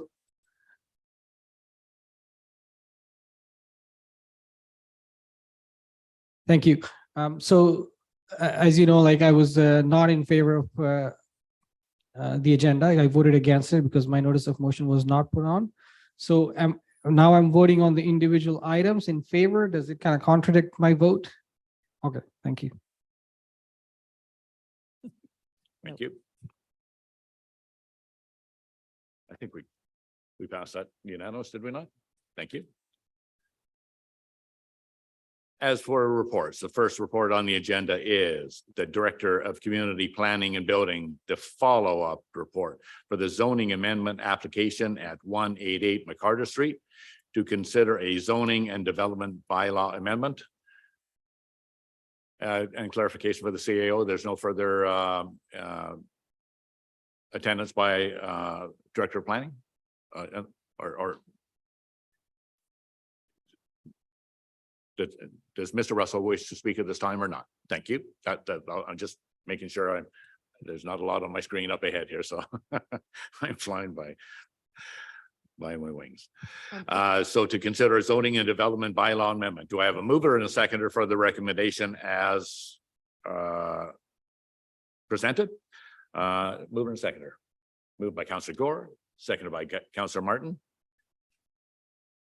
Is there any further discussion? Councillor Gore. Thank you, Mayor. So is this the time to have discussion, or would you rather have it at the bylaw section? We're going to move all four here together, which would include like moving it to the public hearing. So for first and second reading. So this is it. So if you want to discuss, this is the time. This is the time? This is the time. Thank you. And through the mayor to the council. It's to me, like we previously spoken, and I think the council spent about an hour on this discussion, on the presentation. I want to thank Island Health again and the council members. Actually, they put in a lot of time on this file. I know Councillor Wood has been quite involved as well. I will support this application. I would like it to move forward and have public engaged even more on this. The central question, I guess, that the council is facing is the location. Is this the location? Do we like the location? I would personally like it on a 5-acre space with, lots of green space, nature and whatnot. But we don't have that option before us. We needed a treatment center. Yes, we needed that years ago. So we have an applicant who's coming forward. I think it's a good enough proposal as presented. They've done a lot of work. As people can see, this whole agenda package has 150 pages of this application that shows how much work they have done so far. Yes, I have concerns about the proximity to Berwick and the daycare at the PCC Center, at the Boys and Girls Club.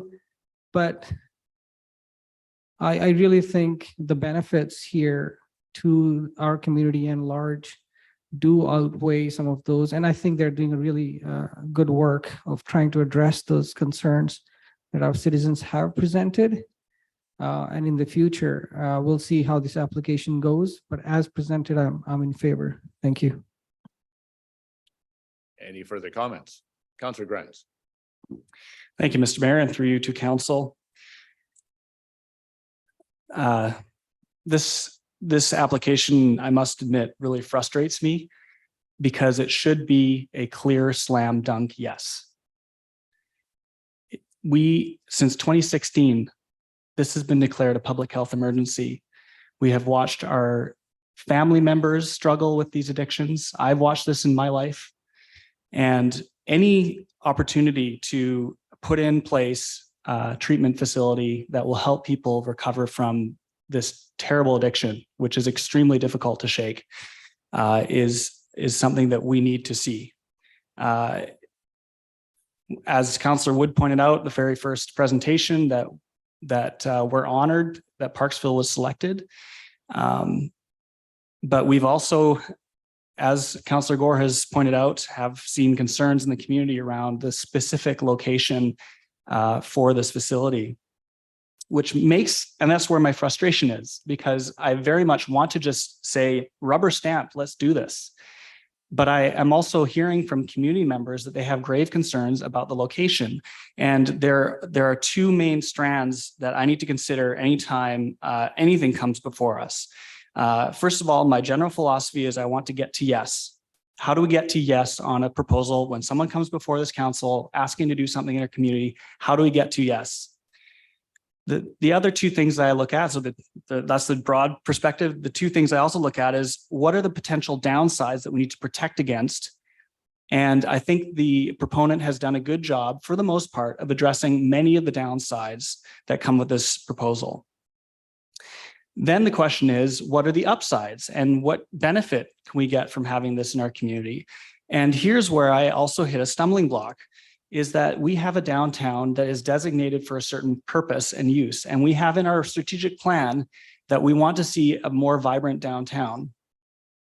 Does this proposal increase the vibrancy of our downtown? Does it enhance the ability for us to move folks from the community park into the downtown, into our shops, into our commercial districts that our business owners can benefit from the tourism that comes to this community, and that we all benefit from the tax revenue that comes from this? Especially when the business tax revenue pays a lot of the bills relative to the property taxes that people pay. So this is all in the background here. For my part, I'm very reluctant to move it forward because of these concerns. The greatest support I've heard for this project has been that Parksville needs this, and that Parksville, which clearly we do, but we will not get the benefit from this any more or less really than if this were located even 10 blocks away or even 2 jurisdictions over. It's an asset for the greater region. And when I wear my, my regional hat or my British Columbia hat or my Vancouver Island hat or my Canadian hat. This is something we need in our communities. We need more of these centers. But when I wear the hat of the local neighborhood, which we do have to consider as well, there are grave concerns that I'm hearing from the direct neighbors of this, and whether this will enhance or limit their ability to get the best and highest use of their properties. So I am convincible, but before I see this go to public hearing, I would like to hear formally from the Parksville Qualicum Beach Tourism Association, who is yet to submit on this proposal. I did have a chance to speak a little bit with the executive director on this, and they will be willing to put forward and survey their membership on this, but there are concerns around how this will affect their plans for the tourism in the area. And so I want to give them adequate opportunity to do their due diligence, just as we've seen with the Parksville Downtown Business Association. So if we could potentially amend one of these motions to defer the public hearing until perhaps the new year, when we can get an opportunity for the Parksville Qualicum Beach Tourism Association to submit, that would be my preference to support this moving forward. Thank you. Councillor Beal.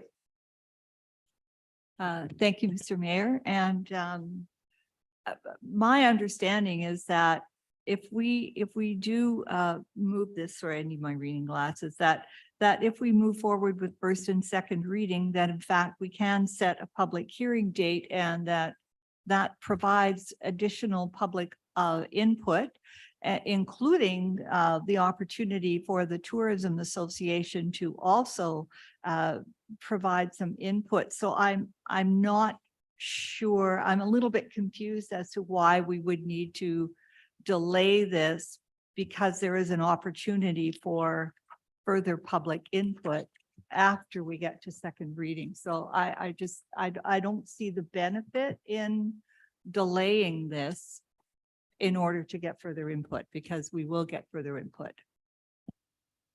Thank you. Anybody else? I'll comment unless I'll let someone else speak. He's spoken first. I'm just going for first speakers right now.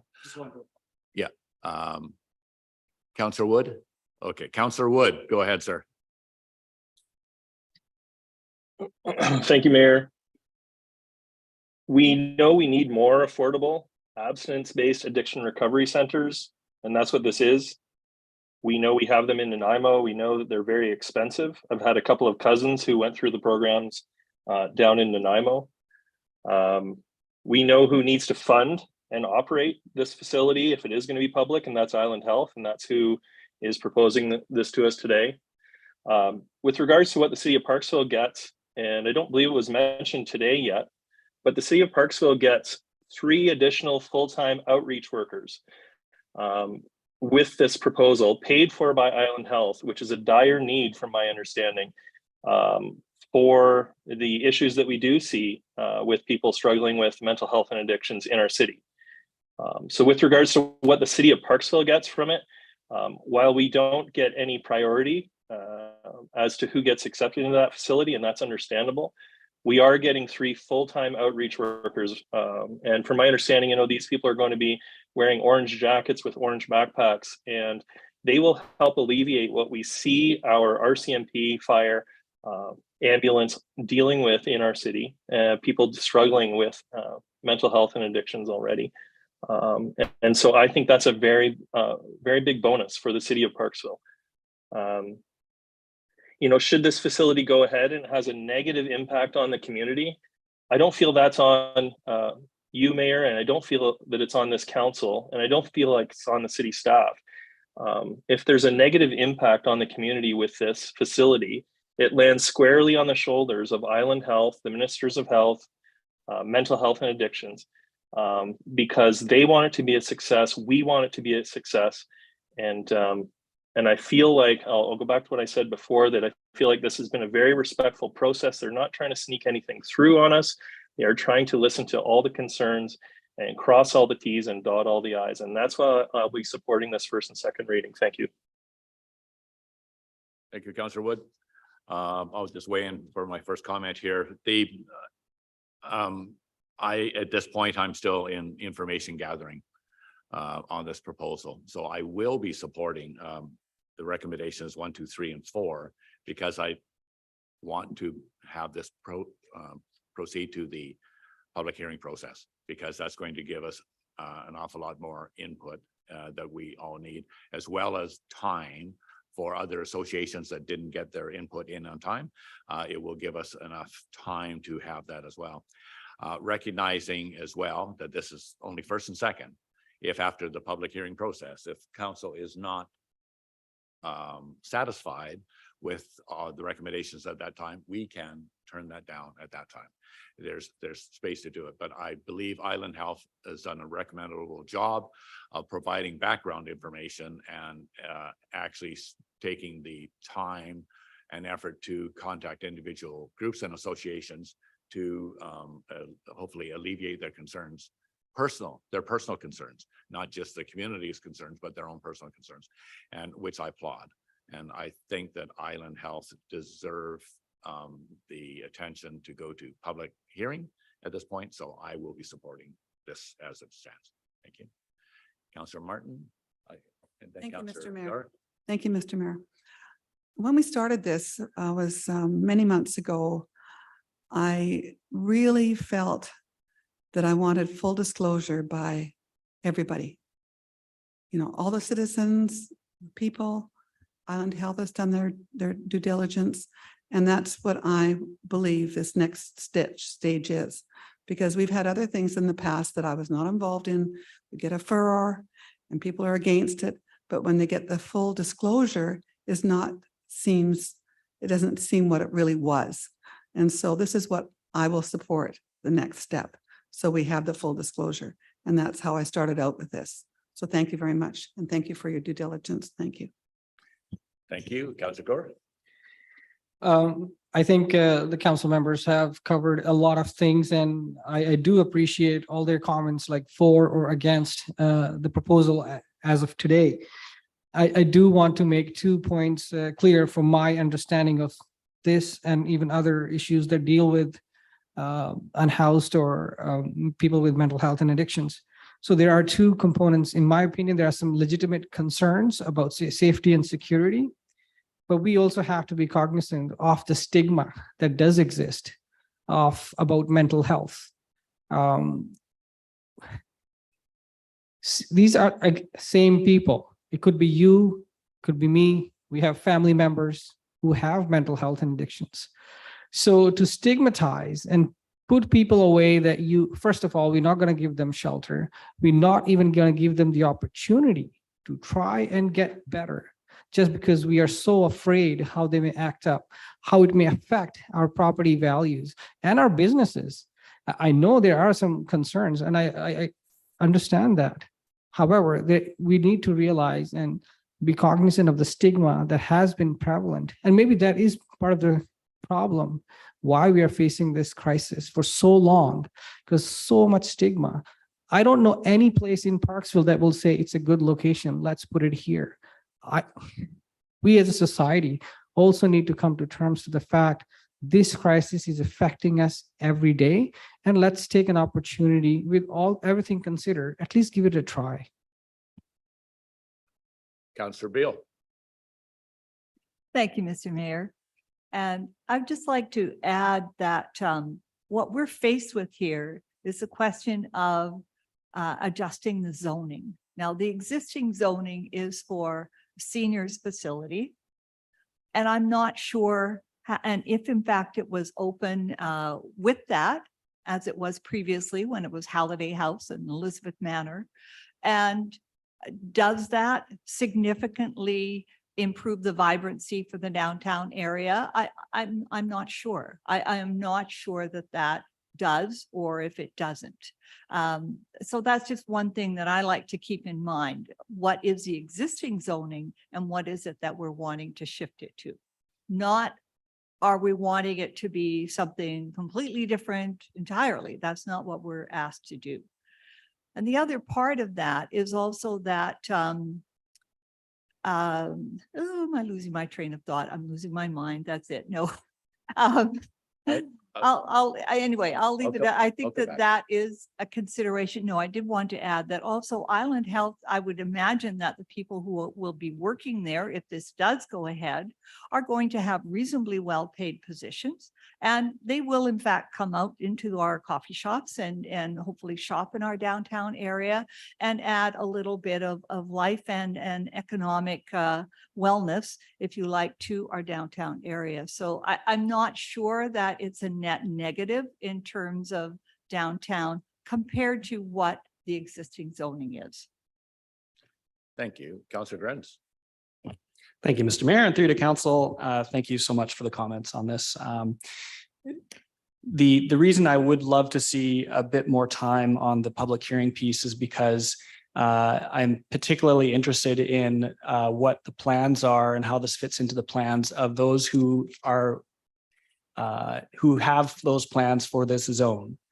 So the downtown has a very specific purpose in our community. It is to generate revenue for, businesses. It's meant for tourism. There are very specific reasons that it's zoned the way it is. We provide tax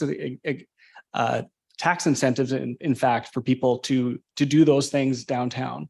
So the opportunity cost potential of something like this to change the purpose of that downtown and potentially affect the plans of those who are investing significantly in the downtown in order to use it for its stated purpose, which is to enhance the business revenue and the tourism industry. That's why I'm hoping that we can get a fulsome contribution from another party that has a vested interest in this area, which is the Parksville Qualicum Beach Tourism Association. We've already heard from the Parksville Downtown Business Association strong opposition to this proposal. So I feel like they're an important player in this, but so is the Parksville Qualicum Beach Tourism Association. Certainly the public as well is, but those who have have a lot of investment, like the Parksville Qualicum Beach Tourism Association. They're putting a lot of money into our tourism industry here. And so I want to be able to hear a fulsome response from them on this. And in particular, because I'm a liaison to that and I haven't yet been able to get that. So I'm not sure whether the date of November that's proposed later in the agenda would be giving them enough time to fully engage their membership. Yes, and thank you for that, Councillor Grens. And for clarity, time-wise, I did look it up anyway. So the proposed date for the public hearing would be November 22nd is where first availability we have for facilities and so forth. So that to me is just over a month's time. Personally, I'll be looking at the previous associations such as the PDBA that initially sent out a letter of opposition to it, but they also received a letter of a clarification from Island Health. But I have not spoken to PDBA yet to see what their feelings are now. Are they acceptable? Do they feel the same? But that's what I'll be doing in the next. I've got over a month to do it, and although we're pretty busy, I will take the time to make sure I clarify with those individuals as well as the Tourism Association and the private proponents that sent individual letters in and that Island Health did address personally. I will follow up with those individuals as well to understand, that's my information gathering, to understand now is clarity been reached? Do they feel the same, that they feel it's a no-go?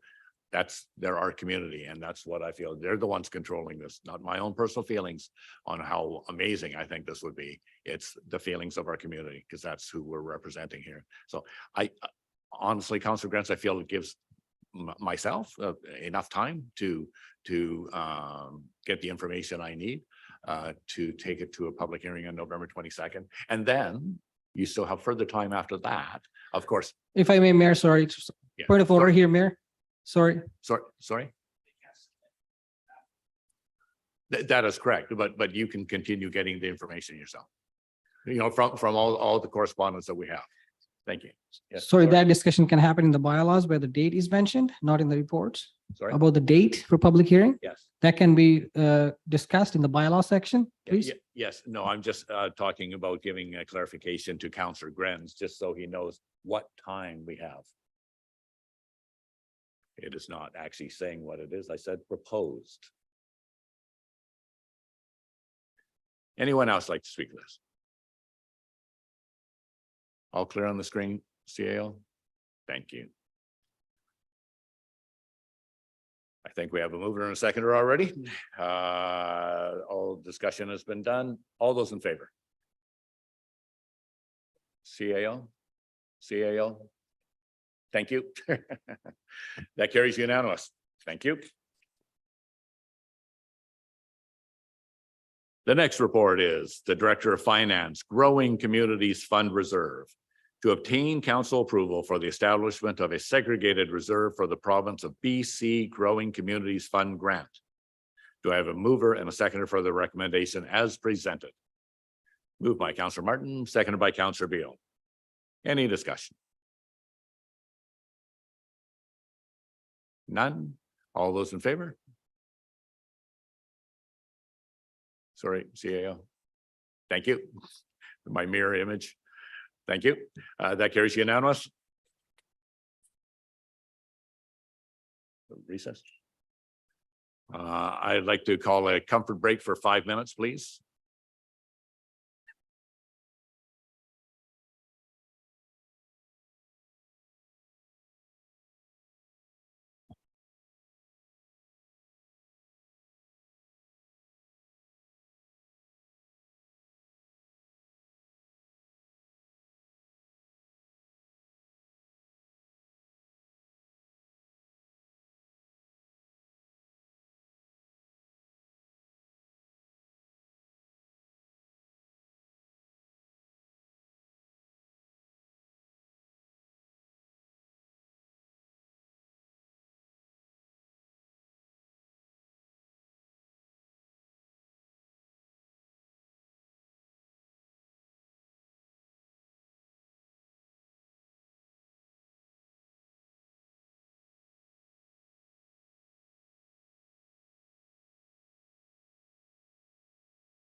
Calling the meeting to order. Thank you again. So.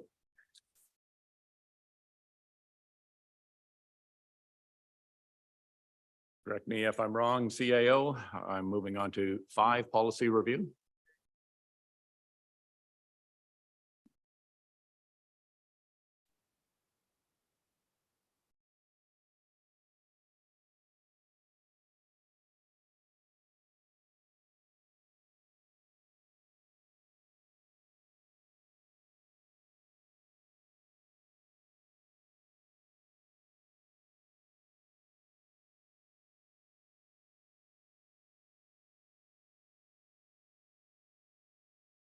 Give to 252, otherwise I'll move on.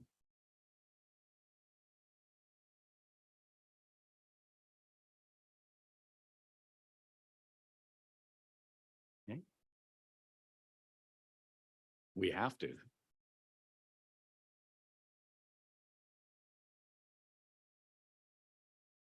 We have quorum.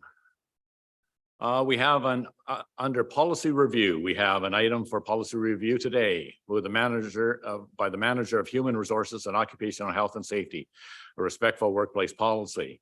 2, request council's approval of an updated respectful workplace policy to meet legal requirements. Do I move or seconder for the recommendation as presented? Moved by Councillor Grenz, seconded by Council Gower. Any discussion? Oh, I have video. Okay, thank you. All those in favor? Councillor Wood, all those in favor? Oh, I think Councillor, the Zoom call is frozen. Okay, he just came out of the trance. Councillor Wood. I'm asking for the vote. All those in favor of item 5? Councillor Wood, can you hear us? You can't hear? Councillor Wood, to our technical people who apparently cannot hear. Councillor Wood, wave to me if you can hear this now.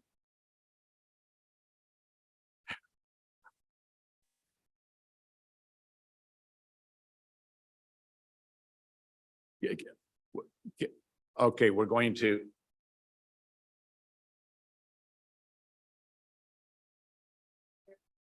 No, I believe he'll be responding by text. Who?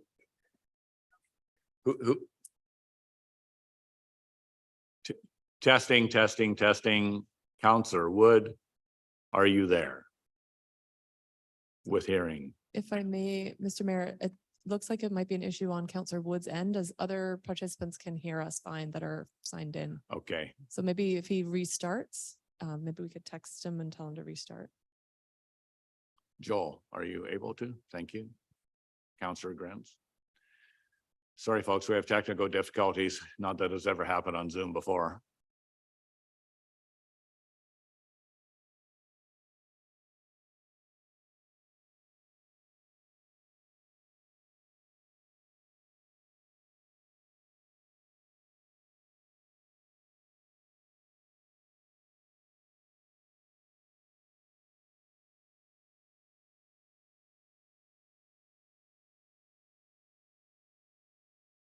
He's restarting.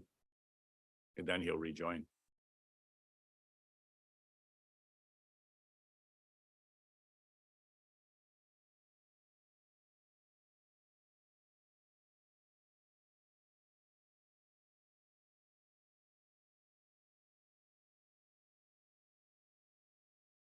Here it comes.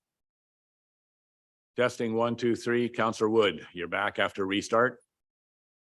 And you can hear, yes? Correct. Did you hear the last calling for the vote regarding 0.5, the policy review? No. I'm going to repeat from 0.5, if I may. We have a policy review under number 5. We have an item for policy review today by the manager of human resources and occupational health and safety, the respectful workplace policy. to request council's approval of an updated respectful workplace policy to meet legal requirements. Do I have a mover and seconder for the recommendations as presented? Was Councillor Granz and Councillor Martin? Or Councillor Gore? Let's leave it as it was originally. Any discussion? All those in favor? Got it. That is unanimous. Pass before it dies.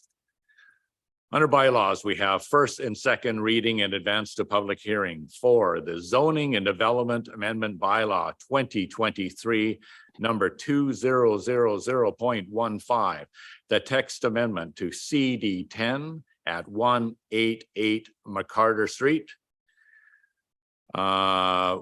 We have noted anyways that staff have suggested a standalone public hearing date with a 6 p.m. start time. So I will advise council if you wish to discuss or amend this date, it chooses. If so, I will pull out item 2. Anybody wish to discuss that further?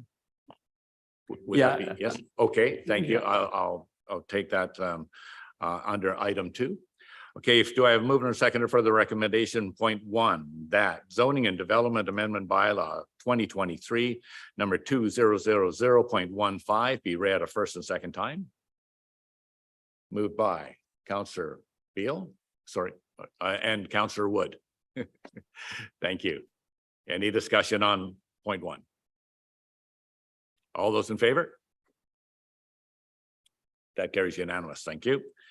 Now, under zoning and development amendment bylaw 2023 number 2001.5 to be advanced to a public hearing to be held on Wednesday, November 22nd, 2023, starting at 6 p.m. in the forum at the Parksville Civic and Technology Center located at 100 Jensen Avenue East, Parksville, BC. Need a mover or seconder? Bring it to the floor. Moved by Councillor Beal, seconded by Councillor Gore. Any discussion? Councillor Granz.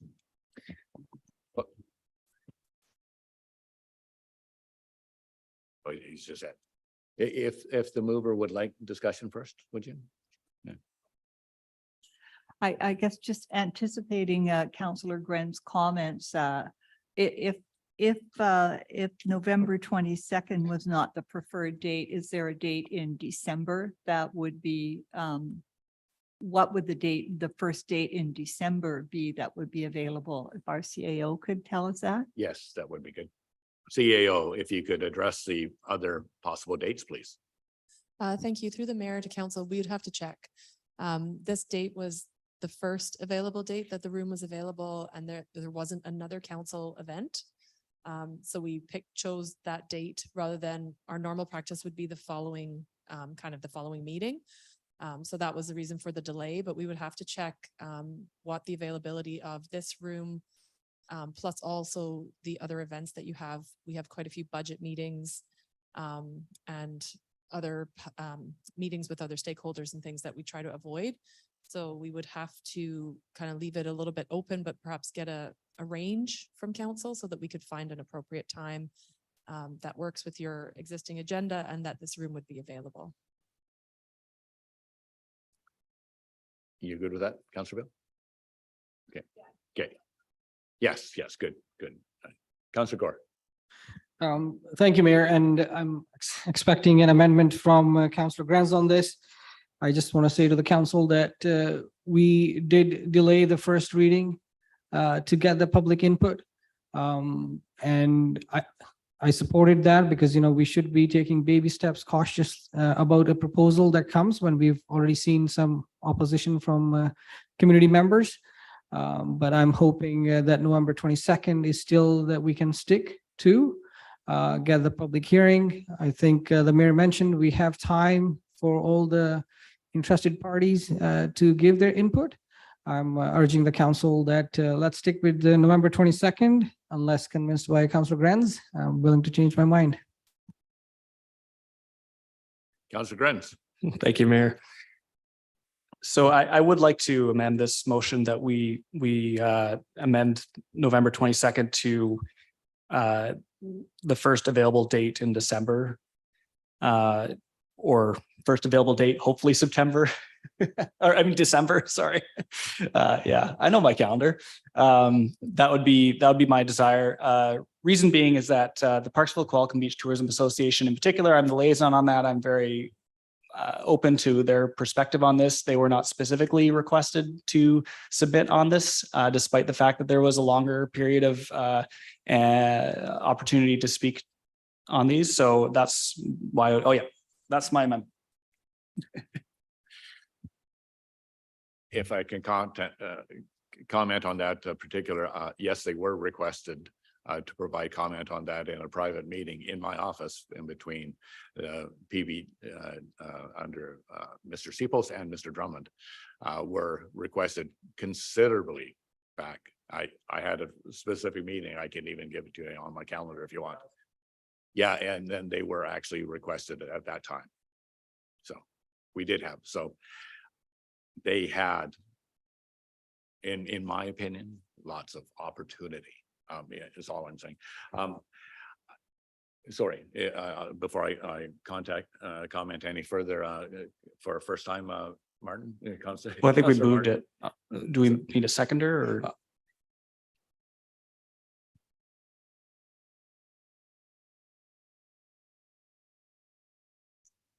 Okay, So if I have a seconder for the amendment, then we can discuss it. yes. We're looking for a seconder to the amendment that Joel discussed for a different date.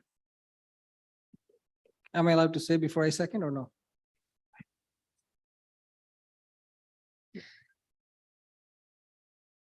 There is no seconder. It would appear that we're back to the original motion. All right, then if I could speak to the original motion. Yes, absolutely.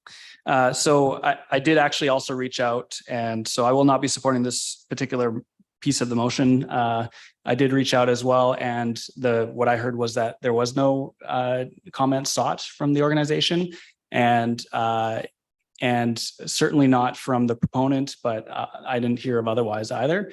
And given that they meet, maybe it fell through the cracks because they're working on the 5-year, which is a very, very, as they came to last council with, a very onerous process for the MRDT program. And so this certainly I can imagine would have fallen through the cracks. And they, as a board, they meet monthly. And so there would be only one meeting potentially between now and the public hearing. Once the public hearing happens, that's it. We can't take any more input. And to my mind, this is pretty critical input that I'd like to hear formally. So for that reason, I can't support this motion. Thank you. I'll speak now after the first time. So everybody spoke the first time. I will be supporting the data as it is, only actually for respectful consideration of the proponent in this particular case. I think they've done all their due diligence anyways to successfully obtain all the information they could prior to coming here for us asking now for November public hearing. They did so with the thoughts of that obviously time is money with these individuals as well. Also holding a retainer on a building that may not necessarily be theirs is problematic especially to the landowner, property owner in this particular case. They could be entertaining a sale or to someone else or use by another organization, and yet they've been on hold for a long time. So I think out of consideration, just from a business point of view, and obviously from the business plan that Island Health put through, I believe that this is a reasonable length of time for us to still get more information.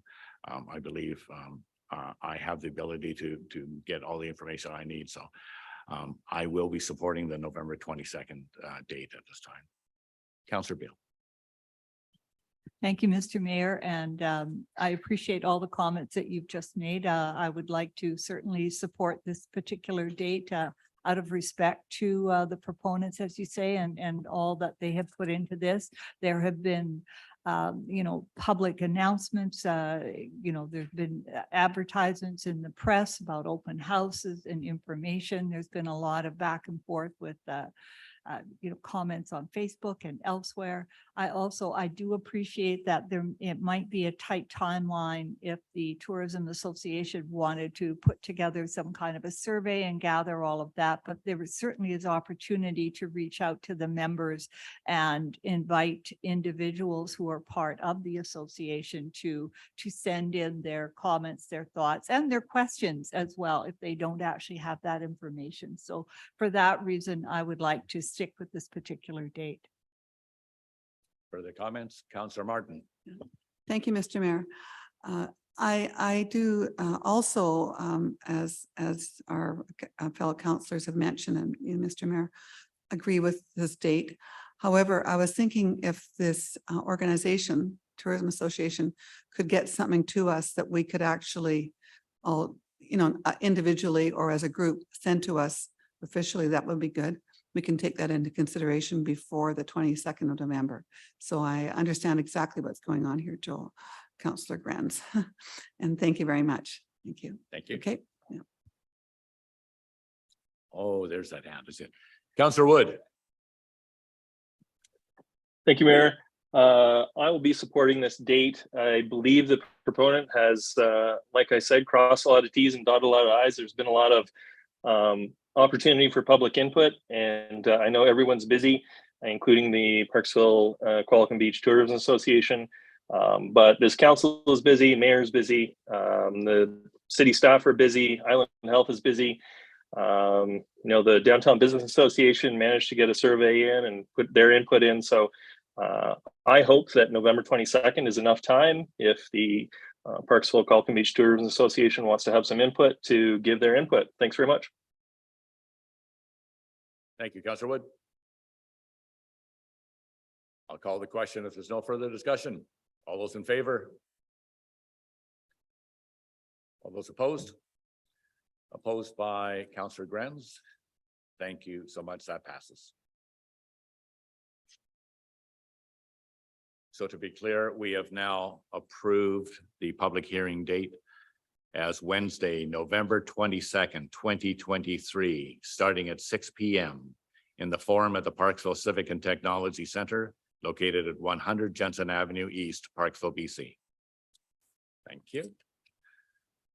Under bylaws, we have 3 readings for the Growing Communities Fund Reserve Establishment Bylaw 2023, number 1589, to establish a reserve fund for capital and planning purposes of the Growing Communities Fund. Do I have a mover and a seconder for the recommendation, please? Moved by Councillor Martin, seconded by Councillor Gore. Any discussion? All those in favor? That carries unanimous. Thank you. Bylaws for third reading. Zoning and Development Amendment Bylaw 2023, number 2000.146. Text amendment to downtown commercial C3 to facilitate residential use on a portion of the first story of the building at 187 Bagshaw Street. Do I have a mover and seconder for the recommendation? Moved by Councillor Beal, seconded by Councillor Gore. Any discussion?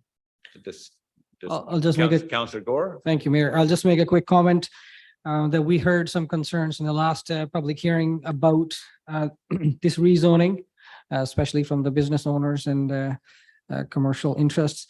And the reason I support this is because the proponent is coming up with a plan for accessible units on the ground floor, which is very, very important for the demographics that we have in Parksville.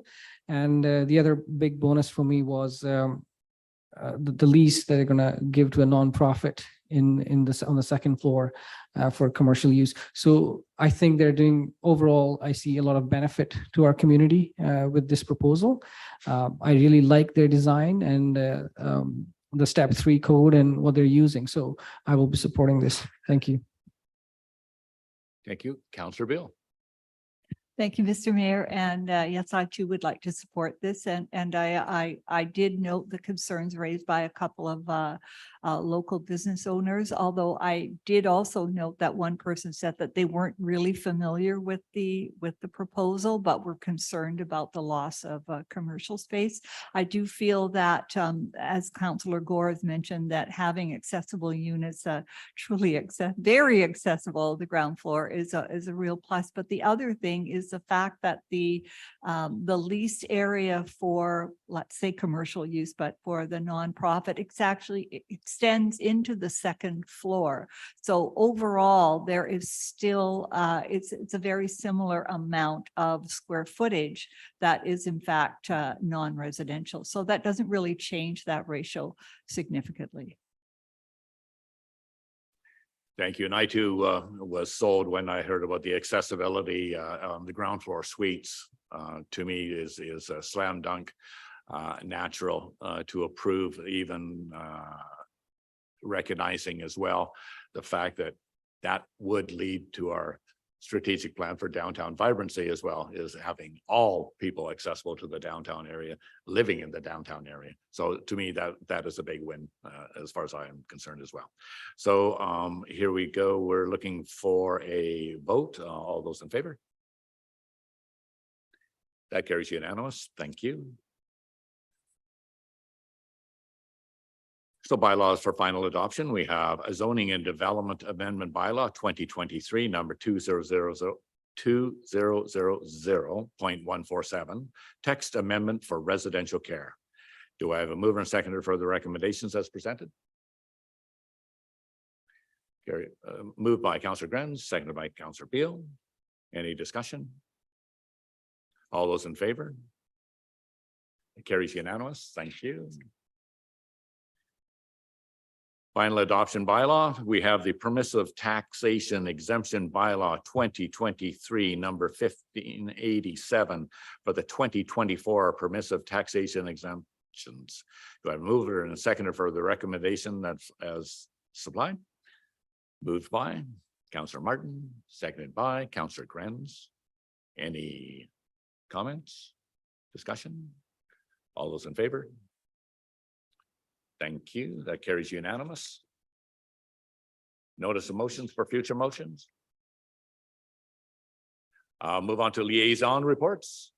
We'll now move into the liaison reports, and in the interest of efficiency, I would ask the council members keep their updates concise and recognize that we have a couple of additional liaison reports that will happen now as per the notice at the beginning of the meeting. We'll start with, well, let's see, let's start with Councillor Gore. Councillor Gore, would you like to provide your liaison report, please? Thank you, Mayor. I'll start with the AO8 Access Oceanside Association. The membership, sorry. So the association met last week, and the one major thing of concern to the members is beach access. They would really like to see something like the Moby mats that other municipalities are putting up. I know there are some challenges with it, with the tides and whatnot, and the approvals from DFO, but I think it's about time that Parksville does something about beach access and also accessible wheelchairs that go all the way down to the water. So this is an ongoing issue, and they would like it to be addressed. And thank you for allowing me to speak to the Beach Fest as well. The Beach Fest Society, they did their annual check presentation ceremony, and thank you for letting me represent the city because you had other things to do. So it was a great event. They gave out checks over $75,000 to the volunteer groups and the social clubs, service clubs in the community. It was a great event, and again, it highlights the importance of Beach Fest as an economic driver and also community support that they give back to our community. So it was really good to see. Thank you for the opportunity again. Thank you, Councillor Gore. We'll look at Councillor Wood. Are you providing a regional district of Nanaimo board update at this time? No, I saw your hand up. Did you? Thank you, Mayor. Actually, it was a question to Councillor Gore with regards to Access Oceanside Association, if I may. You may, sir. Carry on. Councillor Gore, I keep hearing about we need the mats and the accessibility chairs. Do we have a cost on that? And does Access Oceanside Association have any funds already saved up for those items? Thank you. Thank you, Mayor. At this time, we do not have a cost or any matching funds or anything as yet, but we are in the process of talking with the Tourism Association as well as Beach Fest, if we can come up with a collaboration, and with the city, we'll be working closely with the accessibility committee that's been set up by the province. So all these people are talking to each other, and hopefully we can get these things done, hopefully next Thank you. summer. Thank you, Councillor. I'd love to see more details, and I look forward to hearing more. Thank you, Councillor Wood. And also at this time, I'd like to mention that probably the Accessibility Committee is probably the best one to pursue this venture. And I know that you share a seat on that as well. And I'm sure you'll be bringing it forward because I think that that is a more holistic view of providing access, not just to one beach, but maybe to other beaches in our area as well. And that's what we have to look at. And also I can recommend that either through the Accessibility Committee or the Access Oceanside Association, that you reach out to the town of Qualicum Beach that had a recent experience with Moby mats. Of late, anyways, you might want to talk to their engineering department about that, and they can even give you a handle on approximate costs and so forth. So thank you for that report. So then we have Councillor Martin. Would you like to provide your liaison reports, please? Thank you, Mr. Mayor. Last week I was at the homelessness, the Oceanside Task Force on Homelessness. And there will be a letter coming out from the task force. It's going to be more complete than what I'm giving here to all the council members and from here and also Qualicum. But there's just a few things that I could just highlight here.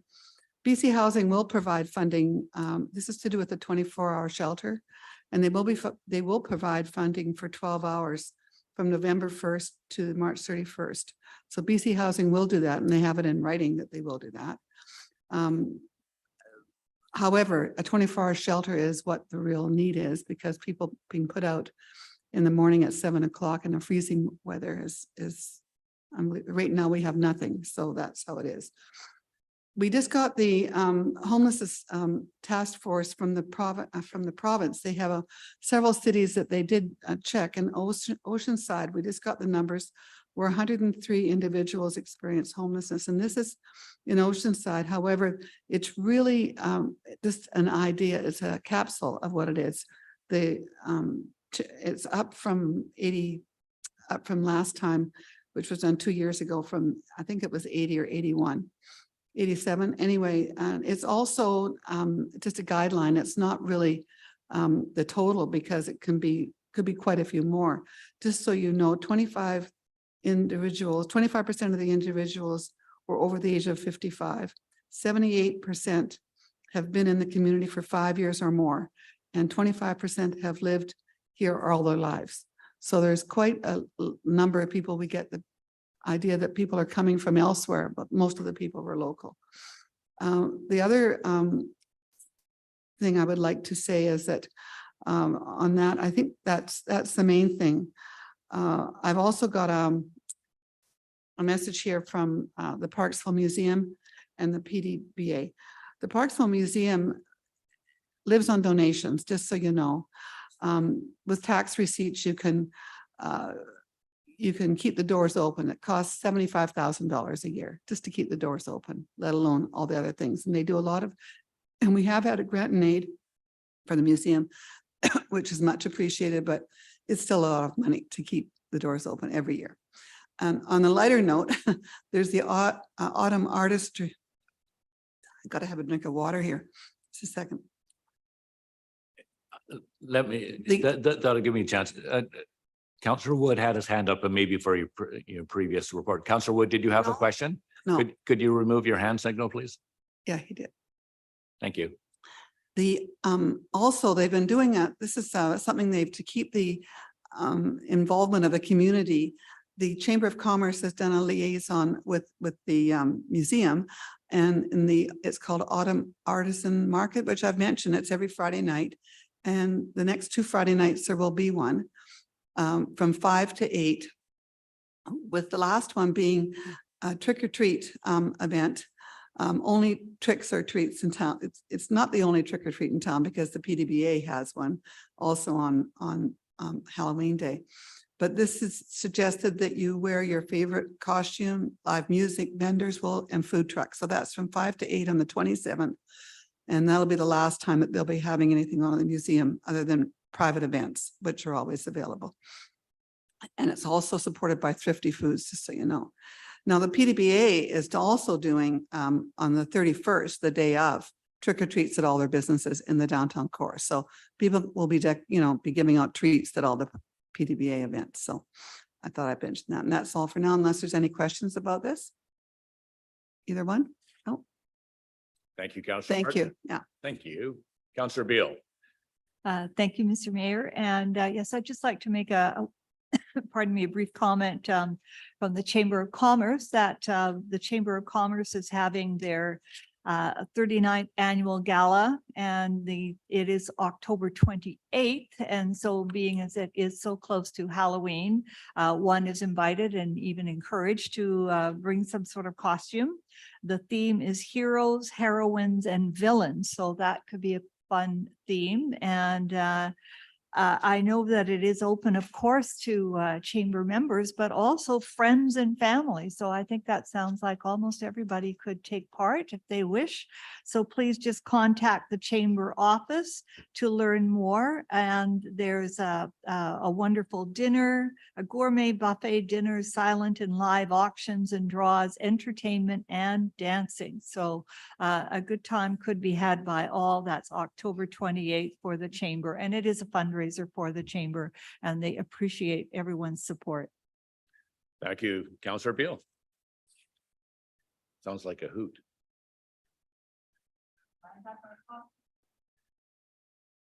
Thank you. Councillor Wood, you have your hand up. Thank you, Mayor. And yes, sorry, I had my hand up earlier, but just to add to the end of the meeting, I didn't mean to interrupt Sylvia at all. Just an RDN update. I don't think I mentioned it in an earlier meeting, but at UBCM, I had presented a motion which the RDN board put forward, which is to increase the existing firefighter and search and rescue volunteer tax credit here in BC. I know the previous mayor and council, including yourself, Mayor, wrote a letter in support of the federal increase for that tax exemption. That tax credit, sorry. And so now the RDN is also pursuing it on a provincial level. I had an opportunity to meet with the Minister of Finance, and that meeting went well. And then UBCM voted on this resolution and it passed. And so that's what we're working on the provincial level as well. And I just wanted to mention it because I don't believe we mentioned it in a meeting yet. Thank you so much. Certainly worth mentioning. Thank you, Councillor Wood. Could I get a move and a second for adjournment, please? Moved by Councillor Martin, seconded by Councillor Beal. All those in favor? Unanimous. Thank you so much. Come on.